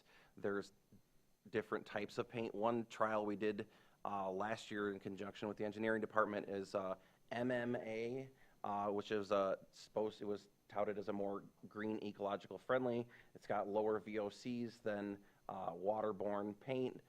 It actually registers as non-detectable in that range, but it's 4 times the cost. But they say it could last up to 4 times as long. So we partnered with the engineering. They actually kind of spearheaded it, but worked with them to identify a couple of local crosswalks where we did this treatment on, asphalt that never had a pavement marking on it, so we can truly see, does it last any longer? So we're evaluating that. That was done last year. We've got 1 winter under our belt, so we're kind of seeing how it wears versus the very next intersection. And we're taking note of it, taking pictures, and kind of seeing how it compares. So it's too early to make. Bravo engineering department. Yeah. Yes. Yeah. All right. Okay. Just go ahead. one last, because we're talking about hybrids. I suppose another approach to hybridizing might be we own the equipment and hire crews who, want to come up and work in northern Michigan in the summertime. I'm trying to think of what the limiting factors are. Is the limiting factor the equipment or the people more so? Well, I mean, anybody can buy the equipment, but I don't really know how that would work with city-owned equipment and then non-city employees using it, liability type things. Good point. That gets into the seasonal worker situation that Yeah. we're talking about. Yep. Yeah, so I'm going to just say if anybody has a last comment, this is obviously going to be brought back again to the next commission, but also probably not just one more conversation. So I think this was a really great overview. Thank you for that, Chris. And I think it's allowing us all to come on the same page. I think these conversations have been had in piecemeal here and there. Ideas have been thrown out. So I appreciate you all coming together and summarizing it and presenting it so that everybody, not just on the commission, but at home and taxpayers kind of know where we're coming from all these. So I thank you very much for joining us tonight. And I hesitate because it is of the hour, but I know that there's a few groups that might be here just for this. I will allow a brief 2-minute public comment on this one, if anybody wants to. I see one of the people left though, actually, so maybe they don't. So, all right, well then we won't have public comment on this, and we will now move on to another excellent work by another ad hoc that's been working on a policy and the complete streets, and I will let you take it away, Commissioner Warner. Sure, and tonight is just meant as an introduction. We were modeling it after, actually, the ethics policy, I think, where it was brought forward, so everybody had a chance to not just see it tonight, but take it, add comments, provide them to staff, as well as the public who might want to comment. And then it will come back November, December to the next commission for possible action. So not really anything intended to discuss tonight. It's there. I mean, if somebody did have specific questions, happy to try to answer them, but it was more just to introduce it. And exciting to see it here. Did anybody else from the committee want to make any comments, or? Go ahead. I Heather. will make a comment. 2 comments. Allowed. One is, I think that the use of the 1% from the general funds for complete streets is unclear. Who gets to use that and where? Because what you said at our final ad hoc was that it was up to the advisory committee how to spend that, but that's Well, not recommendations. Right. Yeah, Recommendations. recommendations, yes. But that's not at all clear in here. Okay. But what I really want to talk about is an email we got early this morning from Mark. Don't remember his Oh, last yes, name from now. the Junior's Tires. From Junior Tire, who was really confused because he was looking at Safe Street Alliance's website. Somebody had sent him a link and thought that that was the Complete Streets policy. And he said, oh my gosh, you're going to shut my business down because you're going to put bike lanes on half the street.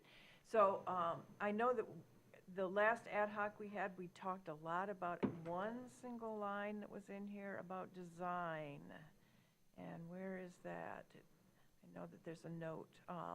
It's in section 9, and it says, not to advise on technical design. And Tim and I don't think.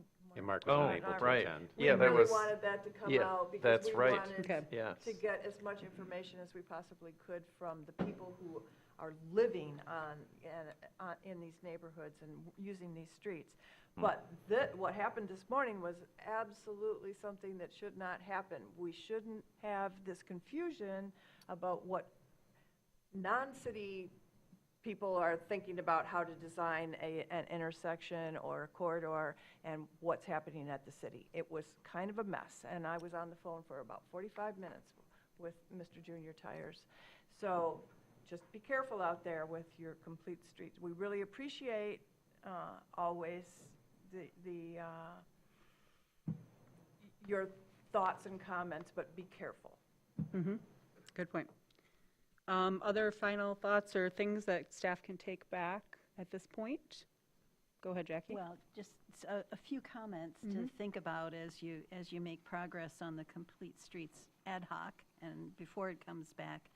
I would really like to understand more about how you are measuring some of these outcomes, how you're intending to measure. You know, we talk about minimum safety standards, and it by the time I got to the description of the advisory committee, it seemed like it was kind of being put to them to discover the success metrics, you know. It partly is, so Yeah. that's not incorrect, and not just in what you're describing there, but there were many topics in there where we had excellent discussions between members of the ad hoc and staff and members of the public that attended, that we were deliberately trying to not have the policy be prescriptive, but leave it up to a body to be advisory. So it is strictly making recommendations to the city manager and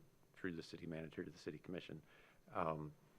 But to push the heavy lifting, if you will, off, because there's a lot that needs to be figured out and learned and decided. And that, in my mind, places extra pressure on the credentialing of the members of that advisory group. Absolutely. And that we be really thoughtful about that. The other thing, as public transit, it seems like such an integral part of our commitment to multimodal transportation, and this is quite focused on walking and rolling and bicycling, and I don't know how we bring that piece into this, but to talk about complete streets without addressing the need for public transit or a policy toward public transit in some way, it seems like a gap to me. Possibly. I mean, we do have it under performance measure as ridership of local transit agencies. And again, But is the policy's ridership not right? trying to tell Beta what to do to increase opportunities, but we want the street to be able to accommodate the bus of whatever size, and maybe it's not just a bus, but I'll use that generically. And I find ridership to be kind of a limited success metric because, you know, do you want to measure frequency? Do you want to measure reliability? Do you know, it's not just the bodies on the bus that, you know, if other measurements improved, would ridership travel along? But that's the measure still is ridership. I mean, we don't need to figure out, I'm happy to talk offline with you, you're but right, again, to leave you're it up to right. Beta to You're say, right. is frequency needed or more stops needed? Yeah. That's not, Well, and I think that you just hit on a good point, Commissioner Warner, that this is the first of many discussions, and so that can also be hashed out by a full commissions, probably several times going forward. Just introduction. Yeah, so did you have another point? Sorry, I saw you going over No, your notes. no, Okay. that's fine. The one thing I was going to say too, that I have a thought on, and it's just initial, and so, you know, we'll see where everything goes, is that concern that you have for the credentialing of the ad hoc. That to me was where I had a thought, and it's not fully baked because there's more discussion to come. I don't think that I'm not sure where I feel about the board or the advisory board to the city manager and then directly back to the city commission. I'd like to see there be, like we have a legal check, a standards check by the engineers or others along the process, no matter what the credential of the advisory committee is, because they are advisory. That's for discussion later. That might be only me thinking that, but I just wanted to throw that out there, so that's a note that's made. We are waiting on a flow chart. right, waiting on a flow chart, and we discussed that quite a bit as far as the intent is staff will be in attendance at all of the meetings, not just to attend, but to participate.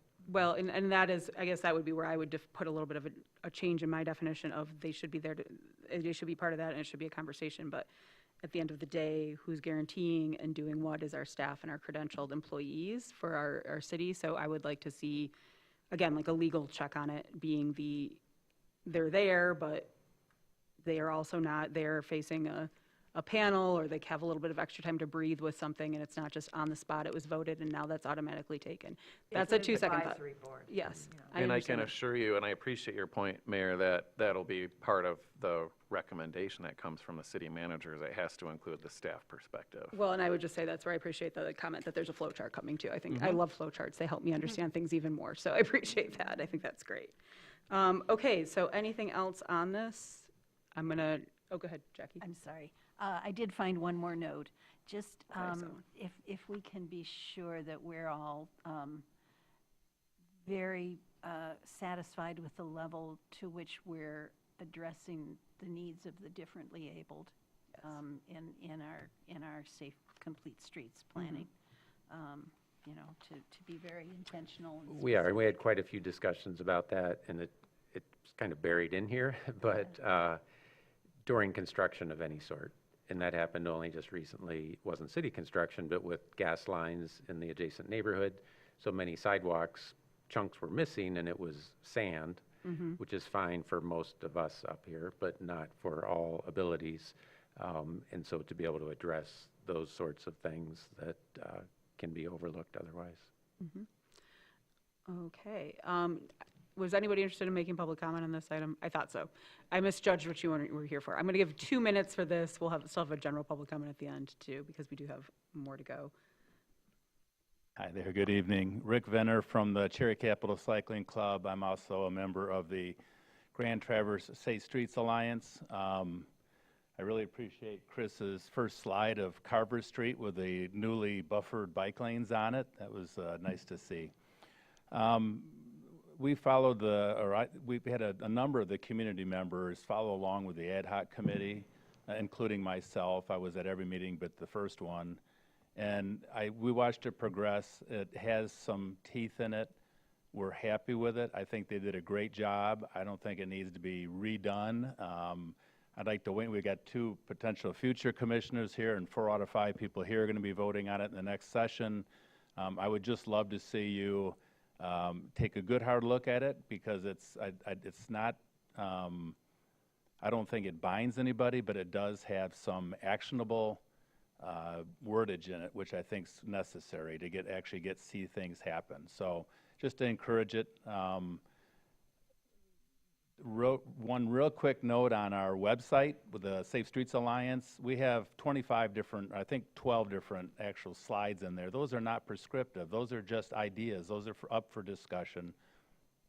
It's been on there for a year, so I finally came up with one of them, but that's for discussion, and it's not something that we're saying that has to be done. It's to start the conversation. So if we need to review how we're doing that or communicate it differently, we're certainly open to that. But anyhow, thank you very much for everything you guys did at the Ad hoc Committee and what you guys are going to do for the future for our safe streets most of all. So Thank you. Any other public comment on this item?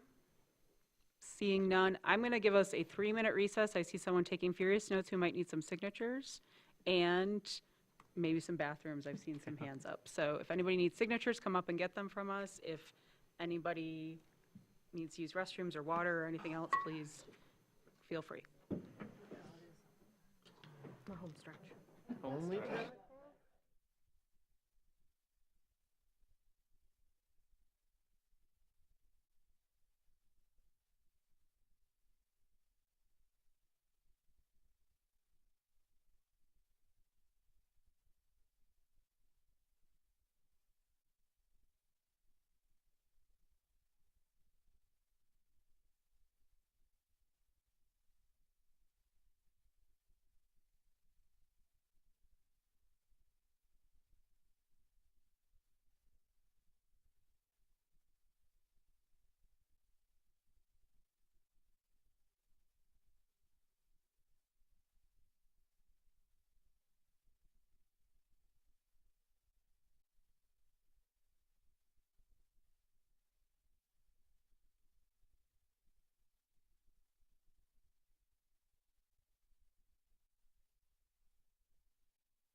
All right, we're going to call the meeting back to order because it is late and we have a few other things to get through. So let's get back in action here.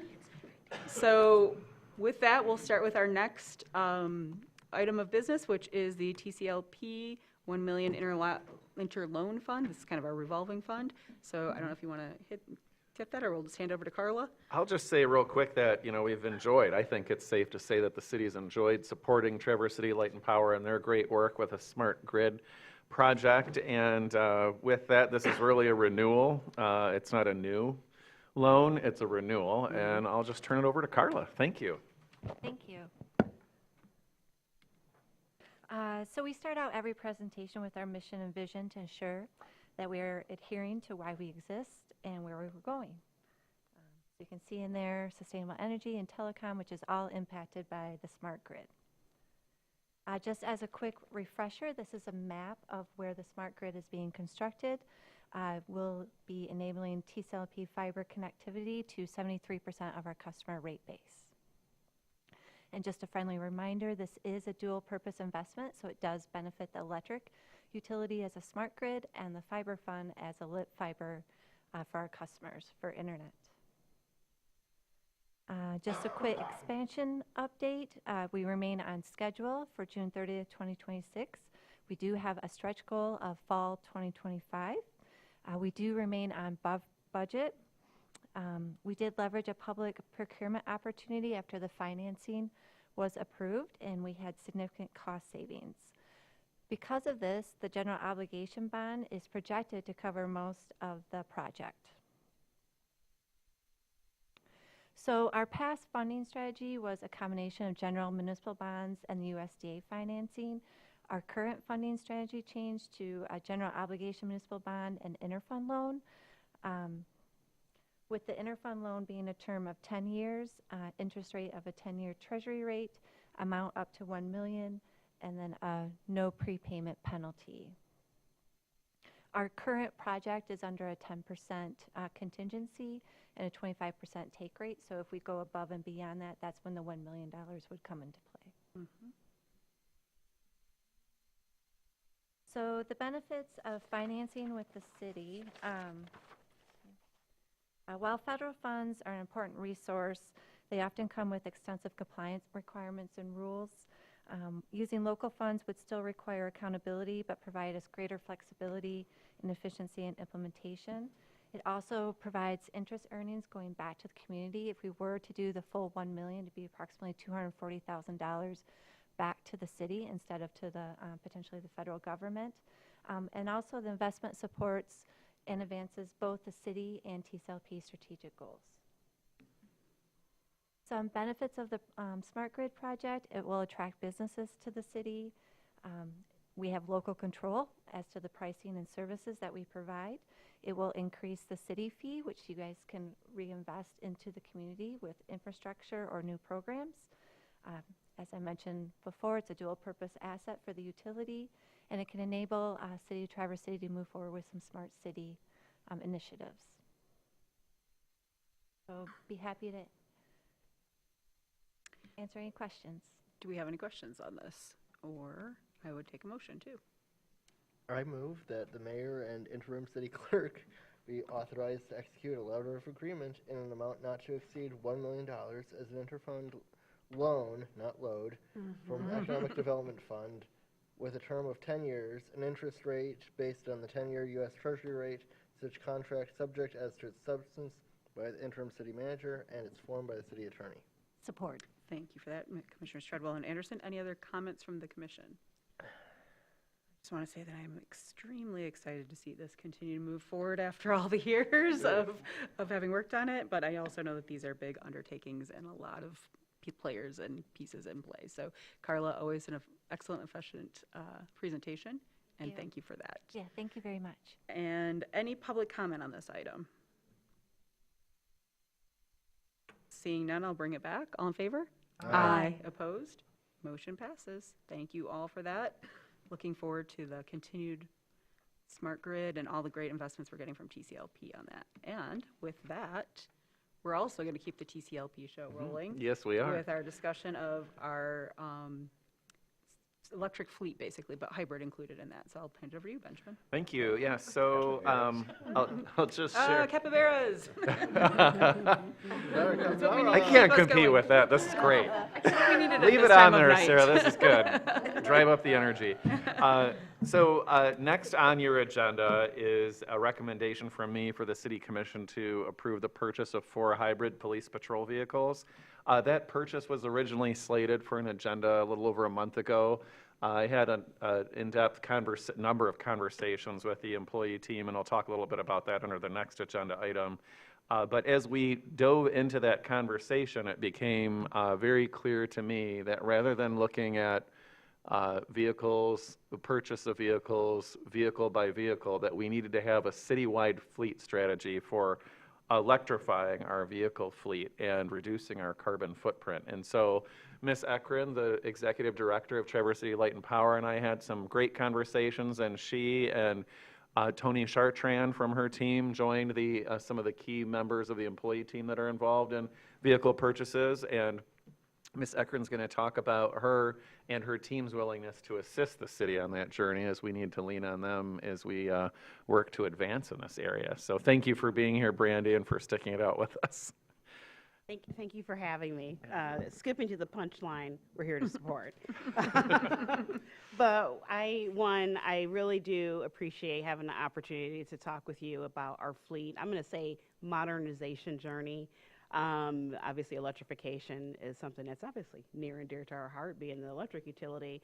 But I do want to talk a bit about how we have been approaching fleet modernization at TCLP. It just seemed like it was a really excellent opportunity just to give you an update as we move forward into how we could potentially maybe support you in the future. But over the past few years, TCLP has been really working to really cornerstone one, I would say, strategic foundation. And it's really now represented in our mission and our vision and our 6 strategic priorities. And then of those 6 strategic priorities, one is environmental sustainability that continues to lead or really offer responsibility as well as opportunity for us. And so if you're kind of following my mind train here, if you're underneath the environmental sustainability umbrella, there are a number of strategic objectives, one of which deals with our climate action plan, what type of energy we're providing to our customers and programs. Another deals with things that allows us to go a bit beyond what energy traditionally means for us. And then the last one is really decarbonize operations. And this is, in essence, more than just what type of energy we're providing our customers, but it's how we're providing the energy, how we're showing up. And an integral part of that deals with, quite frankly, how we're modernizing our fleet. You can't provide energy unless you have trucks to roll, you've got cars to be able to get things out, and then also looking in terms of other equipment use. Not just necessarily those trucks, but, heavy lifting equipment, things like that. And so over the past year or so, the team has really been focused on, I would say, identifying what we would say is what are the behaviors that needs to be addressed when it comes to fleet utilization, meaning how are drives going, how are we leveraging our technology to look at routes, is there looking at idling, and then are there some vehicles that we can transition to be less emissions, meaning going away from combustion engines and being more electric, that don't have as much of an impact in terms of how we're operating, which includes affordability as well as safety. And so I would say there's some really quick wins, So in essence, what we're doing is we're bucketing what are those quick wins. And then what are those interim steps? What are some things that are impacting the life cycle of our assets? Because clearly we're obviously focused on the dollar at the end of the day too. However, we want to be able to still start making some incremental progress, and that would be like the middle piece. And then we know that on this journey, especially as we're moving more towards electrification, the larger items in terms of like heavy bucket trucks, things like that, they are not going to necessarily provide the immediate value that we're looking to get. And so are there some hybrid options? So one of the things that I think you approved on the consent agenda was actually, it was still an internal combustion engine, but is there a way to take advantage of allowing not all of its functions to be heavily reliant on the internal combustion engine. Is there some and I'm going to use the word hybrid, but it is hybrid. It's a hybrid operation. And so as we're kind of moving in that direction, the idea is to start not only measuring what we're buying, but what is the actual impact. So I say decarbonization, it's really emissions driven. And ideally, we want to be able to put a value on how we're making some incremental progress. Because while we can't electrify everything at the same time, we know that we can make some progress that allows us to study how the infrastructure is working, making certain that we're charting our own experience that our customers are going through, but also being able to allow, I would say, the industry to catch up for our larger heavy-duty vehicles. Those are the ones that we have that are really, that we're probably the most anxious about in terms of how they're moving along. At the end of the day, we're still sticking with TCLP's goal of, I would say, buyer before 2040, and it's what buyer before 2040. Like right now, our renewable energy portfolio goal is 100% renewable, buyer before 2040. And so we're kind of using that 2040 as a maximum, but we're trying to set some interim goals in terms of, we'd like to have low fleet electrified, probably definitely shorter than that. I mean, like maybe within like the next 10 years or so at the absolute latest. And so we're trying to like set those standards that will allow us to measure success, keep us moving forward with some steady momentum, but yet, again, giving industry an opportunity to catch up. What I do envision, because we're working on our modernization fleet strategy, but we're also working on our own internal operations as far as a sustainability framework. I love to be able to have perfected what that approach looks like or get a little bit close and then be able to give you a proposal in the future in terms of how can we support you. And in essence, we're trying to learn, and as we're learning, we can lead by example with our customers, and we're going to go through the barriers, we're going to go through the hoops, but my thought is if I'm asking my customers to electrify and take my product, I need to go through that experience as well. I need a little bit more time to go through the what you call it, the hurdles. So that's really the only thing I really had to share this evening. I was going to have like some stories that I was going to share and ask you if you saw the movie, Everything All at Once, but it's past my bedtime. Do we have any questions for Brandy about what she's laid out? Go ahead. No question, but just a comment and thank you. I see this, and earlier on the agenda, there was a collaborative approach between Light and Power and the Parks Department, and I love seeing this kind of breaking down of silos and sharing of expertise, because we are better and stronger and more effective when we do. So thank you. Absolutely. Thank you. And I will say Hear, that, hear. yes, here. I will say too that, and this came up to me, I appreciate it because this is really kind of what I feel like came up also during some of our conversations about the strategic plan, that you all are kind of doing what we had a conversation about. What maybe the city needs to talk about doing is kind of having that underlying foundation. So when something comes, where is that coming from? And from a sustainability standpoint, you don't have to ask every single time, to a point, does it have microplastics? Does it do this? And I think by you kind of offering up that you're going through it first, I look forward to that partnership with the partnership between TCLP and the city. I think, we don't have to hire out experts for everything. It can be just coming from the experts within, which I do consider TCLP and your staff to be that for us. Now, it might be, the future commissions might want to make that more robust, but I think this partnership and what you're proposing here with the fleet already is more along the lines of what I think what was coming out of that initial conversations about the strategic plan. So thank you for that. I appreciate that feedback. As Mr. Marentet and I were talking about a couple months ago about this topic, I know that was something that you were thinking about engaging or considering, and my thought is well, let's take care of some low-hanging fruit, and then if we get to that point, then maybe it's a little bit more surgical. Yeah. But I believe that there's some excellent opportunities we can work on and learn from our experiences right now that just get us a little bit further. Excellent. Any other? Well, thank you so much for that presentation and for staying up past your bedtime to present with us. We appreciate it. Thank you. We will release you to your slumbers if needs be, or just hang out for a couple more minutes here. Okay. So with that, and as was mentioned, I'll move us on to our next agenda item, which is the purchase of 4 hybrid police interceptors. And so I'll let you lead with that, Benjamin. Yes, I believe we have 14 hybrid vehicles within our police patrol fleet at this point in time. This item was on the, slated to be on an agenda a little over a month ago. I did have extensive conversations with Joel Tapio, Chief Richmond, a number of folks from the leadership team to really emphasize the importance that we have placed on electrifying our fleet and buying fully electric vehicles wherever it makes sense. And it is my true opinion, after digging into this, that hybrid vehicles for police patrol make sense, and I'll say a few reasons as to why. One is that these vehicles, the vehicles that we have, need to be available and able to go any number of distance that we might need to travel. And you might think of the city limits as being relatively small, and why does that matter? It adds up quickly.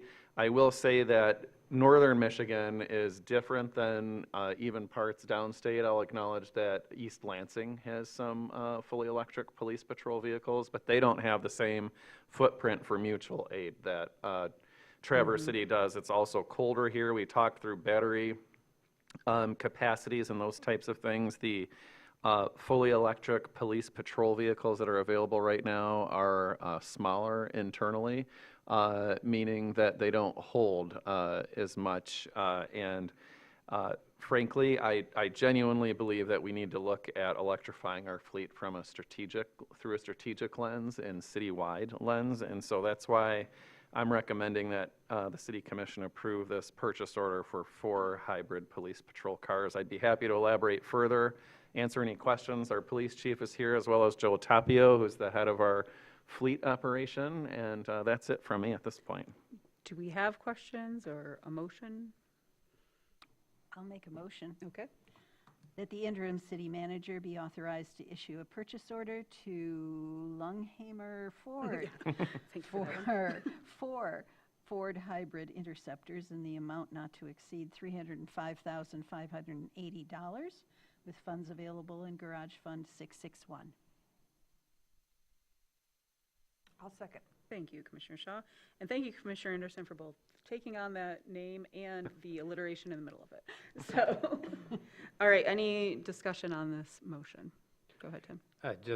This may be the right decision to make, but I argued against it a year ago or whenever it was, and it's the same qualitative reasoning put forward when we really what I'm looking for and looked for a year ago is quantitative reasoning. Many items were referred to by the interim city manager, but qualitatively, not quantitatively. And so for me to make an informed decision, there's no information here that base it on, and so I'll be voting no at this time. Okay, any other discussion from the commission? Any public comment on this item? Seeing none, I'll bring it back for vote. All in favor? Aye. Opposed? No. Roll call, please. Commissioner Anderson? Yes. Commissioner Treadwell? No. Commissioner Shaw? Yes. Commissioner Werner? No. Mayor? Yes, motion fails. All right, well, we'll see But where it that can goes. be brought back if somebody changes their Well, vote. that's fine. Then let's go on to reports and correspondence. Do we have any reports from the commission? I know you don't want to hear No. anybody talk anymore, but I have a report too, so don't feel Brownfield bad. Authority report the day before the meeting last week. We received an updated agenda, which included a request from Ann Jameson to use brownfield funds up to $250,000 to demo the 1948 dry cleaner facility and on West Front and pay, well, it's actually kind of State Street there, and pay for an investigation by Otwell Mobby to delineate the extent of the contamination. That's all they're going to do is investigate. The original $1 million Eagle grant has been amended for use on another project, as long as it's used between 6 and 12 months from now. And the Eagle Cadillac District will supposedly use district funds to pay for the cleanup, although that's not 100% sure if they can do that or afford to do that. This request was approved. Any other reports? Oh, Mitch? From the Planning Commission, our study session tomorrow has been canceled, but myself, Commissioner Detturi, and multiple members of the Planning Department staff will be attending the Michigan Planning Association Conference in Kalamazoo later this week. Great. So hopefully we'll learn a lot of good things to bring back to city planning. Great.